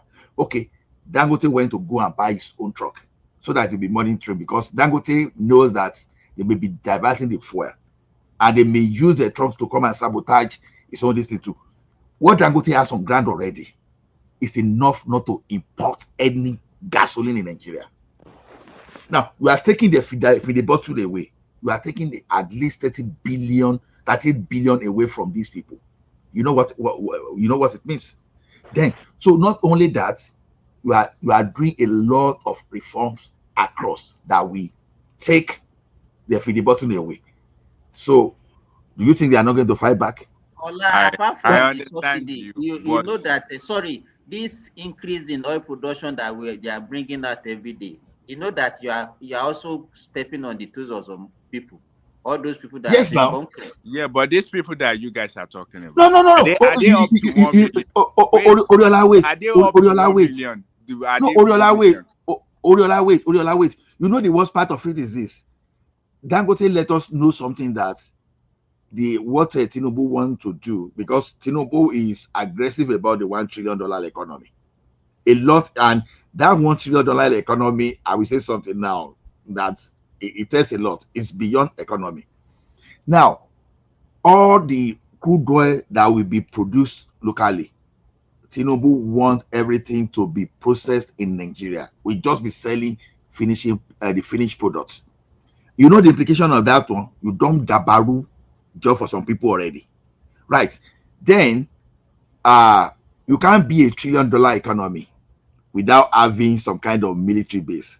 It's not going to, Nigeria is not going to eat $1 trillion economy and our military will not be strengthened. It's impossible. So the signals, you understand, is getting stronger every day. Okay, so now the last point you made now makes it brothers things, and this is why I think it brother. So you're saying this is not just internal problem. There's actually an outsider problem as well. Yes. So you think there might be some foreigner that's funding these 56 people that think they can carry out a coup? And my other question is, these people that we're talking about, what's their population? Are they up to even 10,000 or 100,000? No, it's not population. It's not population. Okay, look at it this way. Historically, I want you to speak about this now that you have mentioned Dangote. With what you have said now, something came to your mind. Don't you think they can try to eliminate this Dangote guy? No, because they can almost achieve. No. See, Dangote has a structure. No, Dangote has a structure in place that targeting him is a waste of time. So people like that, they have a structure in place that targeting them, you are just wasting your time. You know, Dangote but Dangote is not even the majority when it comes to the shareholder. It's not even majority. He owns like 20% or less in that thing. So I don't think he just the forehead, because he's the one who bring the idea, he's the one who built the thing. So it's like the figurehead. They have to make him get to the to be successful and reach his goal. That's why he's at the forefront. I don't think when a lot of people have money in that thing, that they're big people. I think I've shown one of the company, is it a company or whatever they call it, that owns like majority of the stake in that thing. So I don't think they won't let it fall. It just, even if, well, God forbid, even if something happened to him, he's not just going to die. You think the refinery would just go like that? That's what I'm saying. See, you know, things like that is not what you just say, okay, let's target the person behind it. And no, because the structure is not a Abiola structure. You understand? So I understand. Me too. I had that fear before too, but you know, all these billionaire, they are not just billionaire for the sake of billionaire. So they are one of those smart and brutal people and strategic people you can never meet. I'm not talking of those people that just steal government money, but the like of Dangote, they are not the type of people. See, as we are thinking of tomorrow, they are already thinking of 20 years already. They are beyond 20 years in their thinking. Yeah, but can you answer the question I asked you, that if this foreign influence, and also we know there is influence inside as well, There is. What do you think we can do? I mean, is there any option for Tinubu now? Look, no, the thing is this. No, Tinubu will not buy. No, Tinubu, I don't think, because this is the advantage we have in the like of Tinubu. See, anybody that is sure of himself, when you carry out a reform, the fact that you bow out does not mean you are secured. You either see it through, even if you still buy, if you still say you want to buy out, it doesn't mean they are not going to make scapegoat out of you, even for even making an attempt to try. So the best thing is for you to see through. You see why I say external interest is this. For students of a global strategy of globalization, you understand. You know how the British Empire, the British people, you know how they destroy the Chinese and India economy. You understand? By destroying all those things, they were using their people. You see, Yoruba will say, "Omo ino ni aran si ino." So if America want to destroy Nigeria today, they will use Nigerians. America will not just come. That's exactly what is happening. You see all those your Pengasan that they look innocent, that they never allow refineries in Nigeria, including the one the one built as early as 1989, that they didn't allow it to work. All those things, they were not just mere coincidence.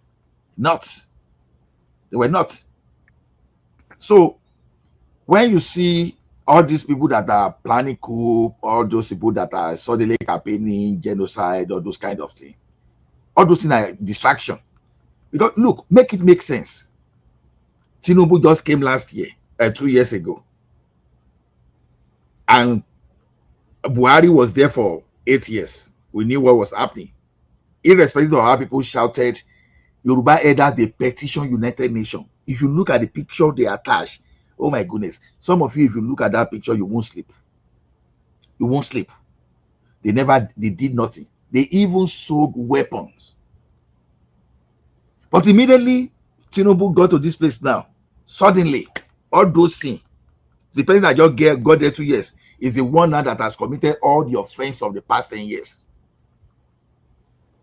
And unfortunately, because some people that have political story to settle within our political space, they are now the one giving useless information.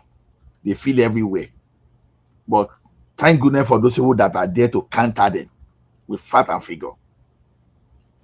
So when they run something like that,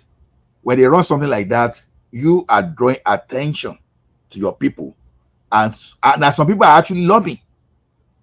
Some people are actually lobbying to stop sales of a weapon to Nigeria. You are claiming they are committing something against Nigerians, and you want to stop sales of weapon to Nigeria. How are we supposed to fight? How is Nigeria supposed to win the war? Make it make sense. They might be part of the problem as well. They're just they just finding something to cover face. They just want to save face by exactly. Did you realize the Christian genocide that they claim is going on? I think they just want to use something. They want to find a reason. They want to find a reason for them to poof. They want to put a reason in the forefront so they can use it to cover their face to commit a bad act. And for some reason, those tactics is not working. You see this coup? Even someone that first of all broke that coup said that thing was the planning started last year.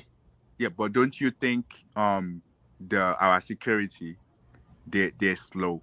Because where I live, I know that if you say something crazy online, they will start monitoring you, even you without knowing. And I think that there's a lot of Nigerians that are saying bad things on social media. Why does it take them so long before they start? Like, it's not like you get them, but you monitor them, you trace them, you have your eye on them, knowing that if you're saying things like this, we want to make sure that you're actually not going to carry them out. Why does it take them forever? Because they monitor them. No, They do. They won't tell you they are monitoring them now. Oriola, let me tell you, even at corporate level, I will give you one funny story. At corporate level, Patoski Masoro, it happened that when working those days, you understand, we used to rational give internet to some certain people. You think everything you were doing on internet that they were anonymous? No, they were. That's so we caught one of God that time. He was using the office internet to watch Mojo. You know what they call Mojo, right? I know. Immediately that software that used to monitor that thing just cut that thing. They just cut his internet off because you know that was a danger because we're exposing the company's internet. You understand? Yeah. So I'm just telling you that even at the level of corporate, they monitor. So for government to monitor, it won't take much. It just take some software. Can I say the reason why I said that? Because after this coup, that's when we start hearing that, oh, these guys that's making some claims online, they've went to go speak to him to get to talk to him. So I was just wondering that why do you have to wait till now before you actually start talking to people to know why would you make such a bold statement or nonsensical statement online? Why do they have to? That's the reason why I'm saying that. Oh, at this, well, I felt like they're slow because I would have believed that even before this thing of a coup happened, we should have been hearing that. Oh, if you say something online that's crazy, somebody just show up at your house and ask you some few questions. I would have expected that's going on before today, but that's the reason why I was saying that maybe they're slow. But I understand I you guys. understand you. They won't tell us. No, okay. If you and I say any rubbish online now, for example, they may be monitoring us, right? Yes, I can hear you, Remy. It's not they maybe they're monitoring us. No, I know. I don't want to. I just don't want to be. I don't want to be absolute. That's why I just use the word they may. You understand? But Bola, is it really true that former Bayelsa governor is involved? I was shocked. Oh. That guy, as quiet as a dove, that Silver. I hear you. That means. Let me finish. That means me wrote to me. Amishi is involved. It's too early to say. It's too early to say. I won't say that. I also want to. Why would you say that now? Because from South. Rotimi may not be that stupid. I want to say something that will shock all of you. I have just a premonition that Obi is the one funding that genocide something. Please. Lately, he has been going to all these Italy, America, and the rest. You know, the last time we went to America, Obi is not that. It's not such person. No. Obi is just Obi is just an opportunist. Obi is not that kind of person. See, no. I know Obi is not such a kind of person. Forget me. Remy. I can't trust you, but Obi is not such a kind of person. Allegedly, please. Allegedly, we are saying allegedly. You didn't say that, though, but you need to be saying that. Obi is not as sophisticated as that. Yeah, Obi is not that kind of person, to be honest. Are you sure? Just because he looks like that. Okay, look at it this way. This way we are going to know that Obi is just an opportunist. But it's not that, he's a hard guy. But I don't think it's that dangerous guy the way we are looking at. I think you are you are looking at his maybe utterances and look to judge him. No, that kind of man can also be extremely dangerous. Okay, he can do anything for whatever. No, the question is this: before we do that thing, okay, ask yourself a question. Okay, ask yourself a question: what will Obi benefit? We can see what will benefit. They can set the dummy to him now that we will take over. What dummy? And after 1 year, we are going to hand over to you. Why not? The same dummy. That is the military. They will sell the same. And that guy will take it. He will take his. No. Who can sink? Like, don't you think they want to use the same strategy that they used for Jonathan? No. The one they used for Jonathan. Meaning, like during Jonathan time, United States refused to sell weapons to Nigeria because they felt like they're gonna misuse it. Don't you think they're trying to use the same strategy? But this one will not work. Do you know why? It's not we working. already know it won't work. I'm just it's saying. not working. That's why they are dangerous. They are more desperate. Yeah. So during that Jonathan regime, I think at the end of the day, one thing that guy also did that was not good at, he did not perform very well. He's slow. No, he's not confident. He doesn't have confidence. This guy is lazy. He does not know how to take No. decisions. He's not lazy, but he doesn't have confidence. Let me tell you one thing. This guy. It's not. No, this guy. No, let's be fair to Jonathan. Yeah, good one, guys. What do you mean be fair to him? Let me ask you this question. Just before you talk about Jonathan, let me just ask you this question. Before Obasanjo left, there were 65 billion in our external reserve. Another more than 20 billion in SS crude account. And during his time, they were selling crude at $110 per barrel. There's a lot of money coming from left and right and so many other stuff. And they fritter everything away like that. No visible improvement. There was no road construction that they turned Nigeria to construction site. So many. It was so docile. And when they asked him for Remy Odon. Tinubu has been giving more money to the state governors now. And local government are beginning to get money now. And we cannot do anything with it. So will you blame Tinubu for that? No. You cannot. No, I just want you to put something in the right context. I'm talking about policy implementation. Even most of Jonathan policy, he cannot even implement it very well. And people were just doing rubbish, round tripping. Everything was just going on. It's like are you blaming him or the people that he put together? Because I think the box stop at his desk. He's the leader. So no matter what happened, I have to blame him. So if people are stealing money left and right, and Remy, do you know this is why I think you are APC sometimes, because I think you are not fair. This is not about APC. You are not fair to some leaders. If I talk of Buhari now, the guy did not do well. It's not about APC anything. The guy didn't do anything. No, Kenny. We have to put things in perspective. Look, the governors took this man to court. And I'm a Tinubu supporter, so no, your own. I understand your own. If you say you are APC, I know where you are coming from. But Remy that want to be it's not about APC, PDP, or whatever. During Buhari regime, before Buhari became the president, I was a staunch supporter of Buhari to become the president of Nigeria because I was looking what he did. You supported him till he finished now. Listen, 1983 to 84.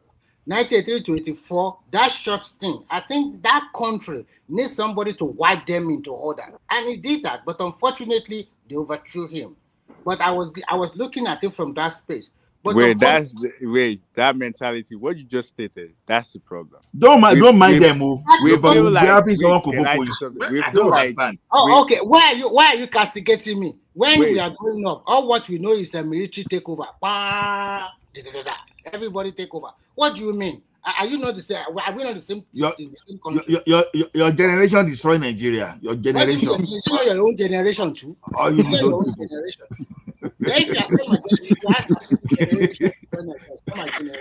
Actually, the reason why I came up is because of Obi. Yeah, defending Obi. That Obi is innocent. He doesn't. Obi. It seems like you don't know Obi. You don't know that guy. Obi, allegedly, is behind all those things. I tell you that. That guy. You only came here for Obi. Kenny Mighty. Are you saying? Kenny, hold on. So sorry. Do you know one thing? Like Kenny, there's something I can say about Peter Obi. Just one thing. He has this habit. Historically, if you look at his political life, somebody will cook the food. You will not come to eat it. Don't like building anything. You do the hard job, and he shows up and claims credit. Exactly. I don't like that. Is a very lazy. My brother doesn't want to do anything. My brother, apart from even in labor, they will do everything for you. In ADC, give me the ticket. You must walk. But do you think anybody will listen to him?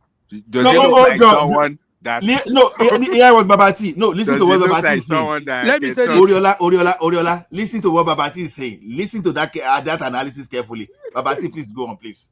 So go ahead. If you look at even his time in ABGA, in Labour, in PDP, someone else always does the job for him. But Babati, I'm asking you, does he look like someone that will lead and someone will follow? No. Yeah, follow him now. What are you saying? People are following him now. I'm saying that who is following him? For the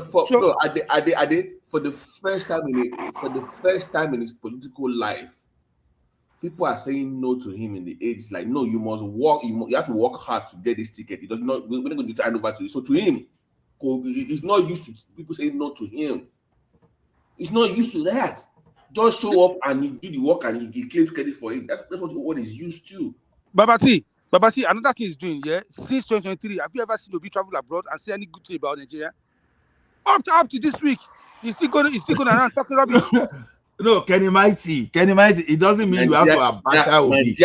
Nigeria is finished. What kind of, the guy just a clown, man. He's playing opposition now.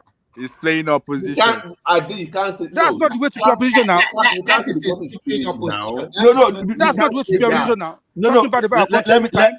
Let me tell you one funny thing. Do you know that game is over now? Even though Yibo are now even speaking against this debate, they don't see anybody that is so desperate and will be campaigning against your country. Even the Western people, they are beginning to monitor all those politicians. So, what kind of desperation is that? The guys just. I feel sorry for those that follow him. That is why when people are pushing their propaganda, you have to counter. Even the guy that even came out to start using genocide so that it will slow Tinubu down. You understand? The more people start bombarding the guy now. Are there among those people they bombard him? I confronted that guy yesterday. I say, "Oh boy, you are just wicked. You have nothing to say." Wait, which guy? That guy that called himself Mike, that one you get Mike that started that thing like this. Twitter page, or how do you guys attack him? You said what? How do you guys bombard him? Is it through his Twitter page or what? Immediately he posted that rubbish like this. We just go there hot. We make sure there are some people that were supporting, but some of us that is exactly we go there what and we should do. That's what I do. Ola, please, this question. If that coup had been successful, we are in serious shit, man. That country is gone. Are you sure? Nothing would happen. Nothing would happen. Nothing will happen. Nothing will happen. Nothing will happen. You just buy them like that. Nothing will happen. Nothing will happen. They'll just take us back 30 years. They'll take us 30 years back. They will take us back. Remy, what do you think? Too much. What would you think will happen? How many people do they want to pack? Let's say we want to pack. What are you going to lead? Are you going to lead? What do you think will happen? Let me. I want to know something first. I want to ask you. No, I'm asking you now. Since you say, what will happen? What do you think will happen? I think if they fight people like Tinubu, Akpabio, and they left Shetima, they buy all the southern people. They want to buy Shetima too now. Shetima na even one of those people they want to clear away. Are you kidding? I think they also want to buy Ribadu too. But I think if such a thing happened and invariably they buy all southern and they left the Remy, the people that they wanted to target, they want to target people in the presidency, the leadership of the Senate, the NSA, and the National Assembly leadership, the military, I mean the service. But who exposed them now? Who exposed them? Service. It's military intelligence. DIA. DIA or DMI. Tell us what do you think will happen? Yes. Nothing will happen. Wait, even if the only person they buy is the president, nothing will happen. Nothing will happen. Not in Nigeria. People will move on. And they will reorganize. They can't because of that. Hold 200 million people to ransom. They will reorganize and move on. Now soon I put Abiola to his grave. I think because of that simple thing that they plan. Before I am I'm a supporter of. We still remain a solid Nigeria. But this, I'm sorry to say, it might look a bit biased. Yeah, It might look a Please, bit you are biased. going nowhere. I You're think living we should emotional. go on You are regional going basis. nowhere. No, that's not enough We should reason. go on regional basis. This That's one not is enough too much. reason. Remy, why are you lying? Why are You you are lying? just Why are you lying on lying? what? You say you are the supporter of one Nigeria. You that always come here and say regional. So today, I why are don't you say lying? I always say resource control, not regional. I said resource because control. I believe me because alone. the year of Tinubu. Actually, to be frank, if that thing had been successful, I was just looking at it. I was just ponder over it. Oh my God, they just By take all. now we don't settle. Okay, Remy. Let It's me tell already you. October 31st. How nothing will happen. See, when we see the place that is not too infiltrated with weapons, it is southwest Nigeria. The south already, I think they've mastered that. They know where they can get their thing. But southwest, me or maybe I get here. Money To be burial. honest, Money burial.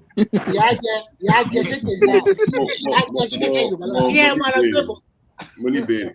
Sorry. Okay, Laja. Sorry. Right. The foreign interest need this cool thing because I believe only foreign or one. Where do you think is it the West or the what do you think is just to speculate more concern for conversation? Baba answer you, but only foreign or what? That's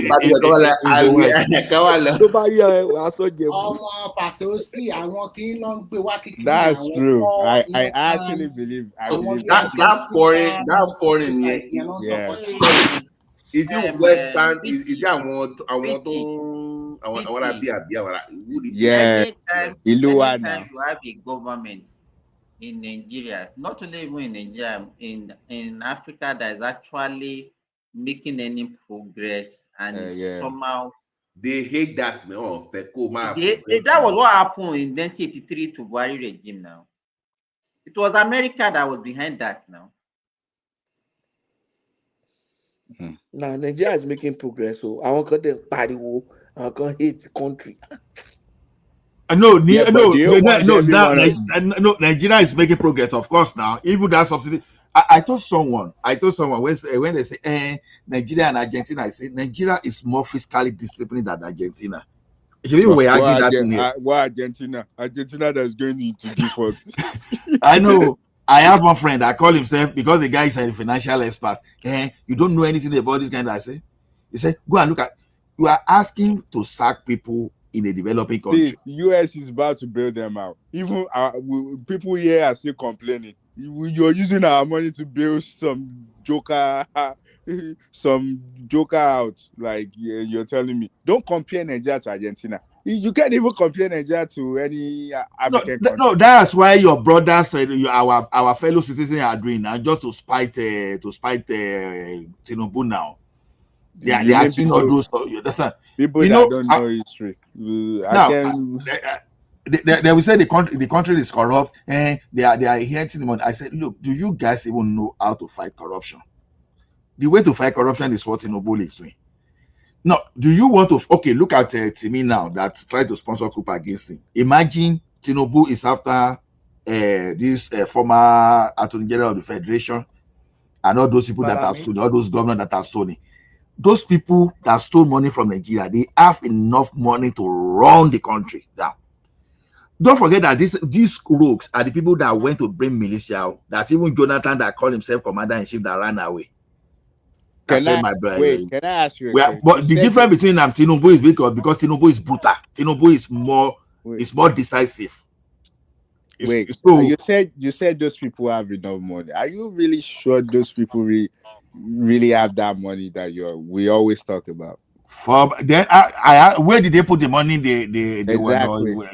No. You get me right. No, Remy, I will answer him.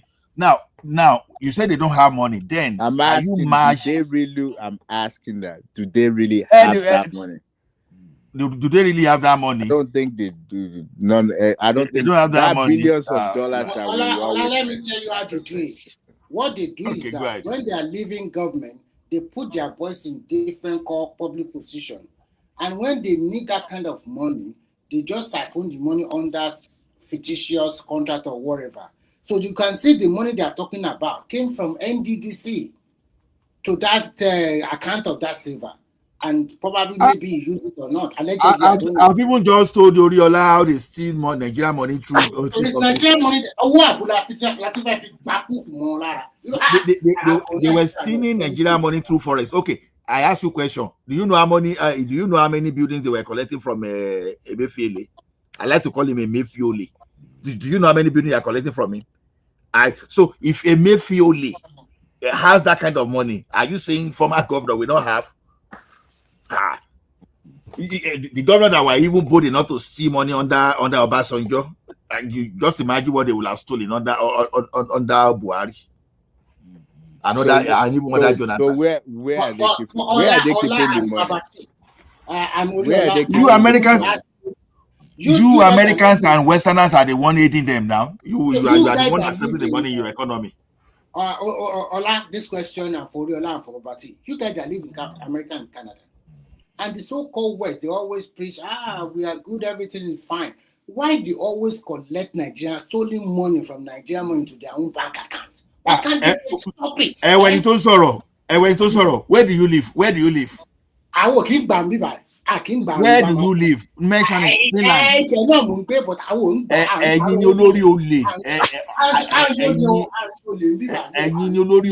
That is where they have most stolen money.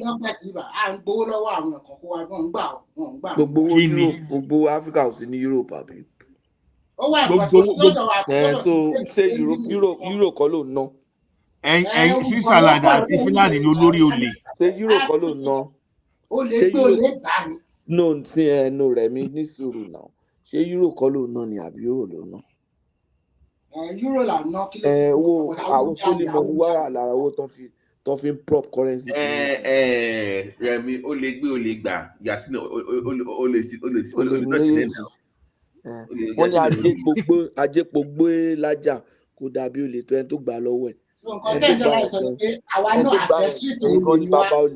No, only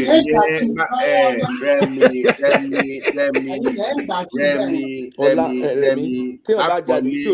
Don't say ancestry. O lè ní ẹ̀yin náà. Má sọ pé Òbúdá ni ní Òbúdá. Rẹ̀mí, according to owó Yorùbá, ẹ̀yin gan ló lè. Ó ní agbépo lájà kó dàbí olè. Ó jalè tẹ́ni tó gbàálẹ̀ gangan lọ̀gá. Kí ló tó fi máa sọ bẹ́ẹ̀? Ẹ̀yin tẹ̀ wá bẹ́ẹ̀ lẹ gbájú náà. Ẹ̀yin gangan ní. Ṣé kí n sọ fún ẹ? Tí agbépo ló lè, agbépo lájà ò bá rí bí gbé. Odò rẹ̀ bí hold on now.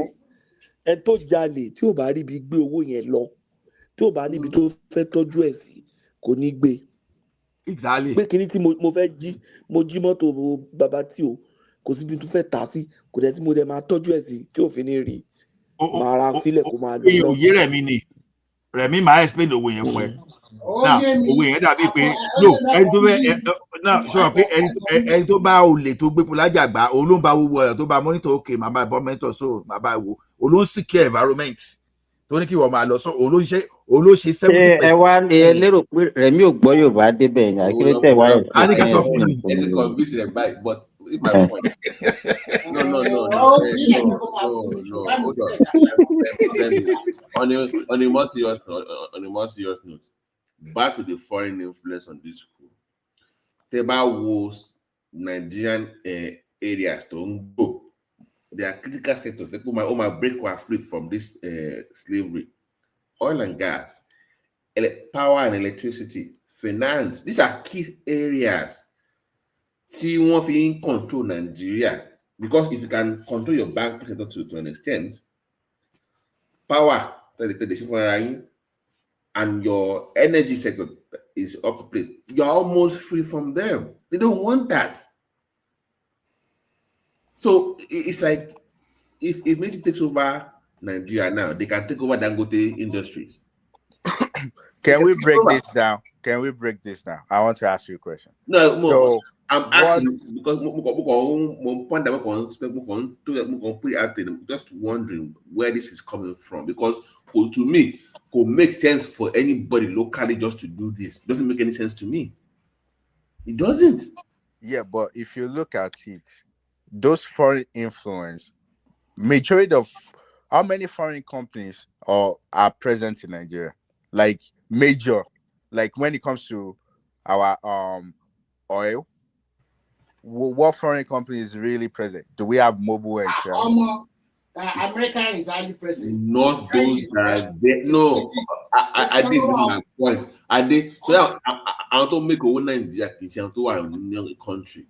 By a country being stagnant, they are benefiting. That's the right, point. right. Oriola, I want to share this with you.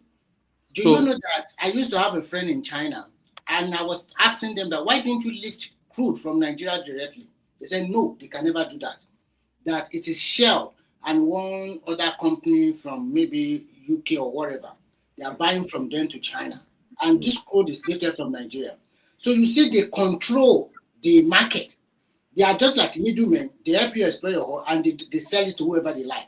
But Nigeria cannot sign agreement directly with China to sell directly to them. So you can see they are very powerful.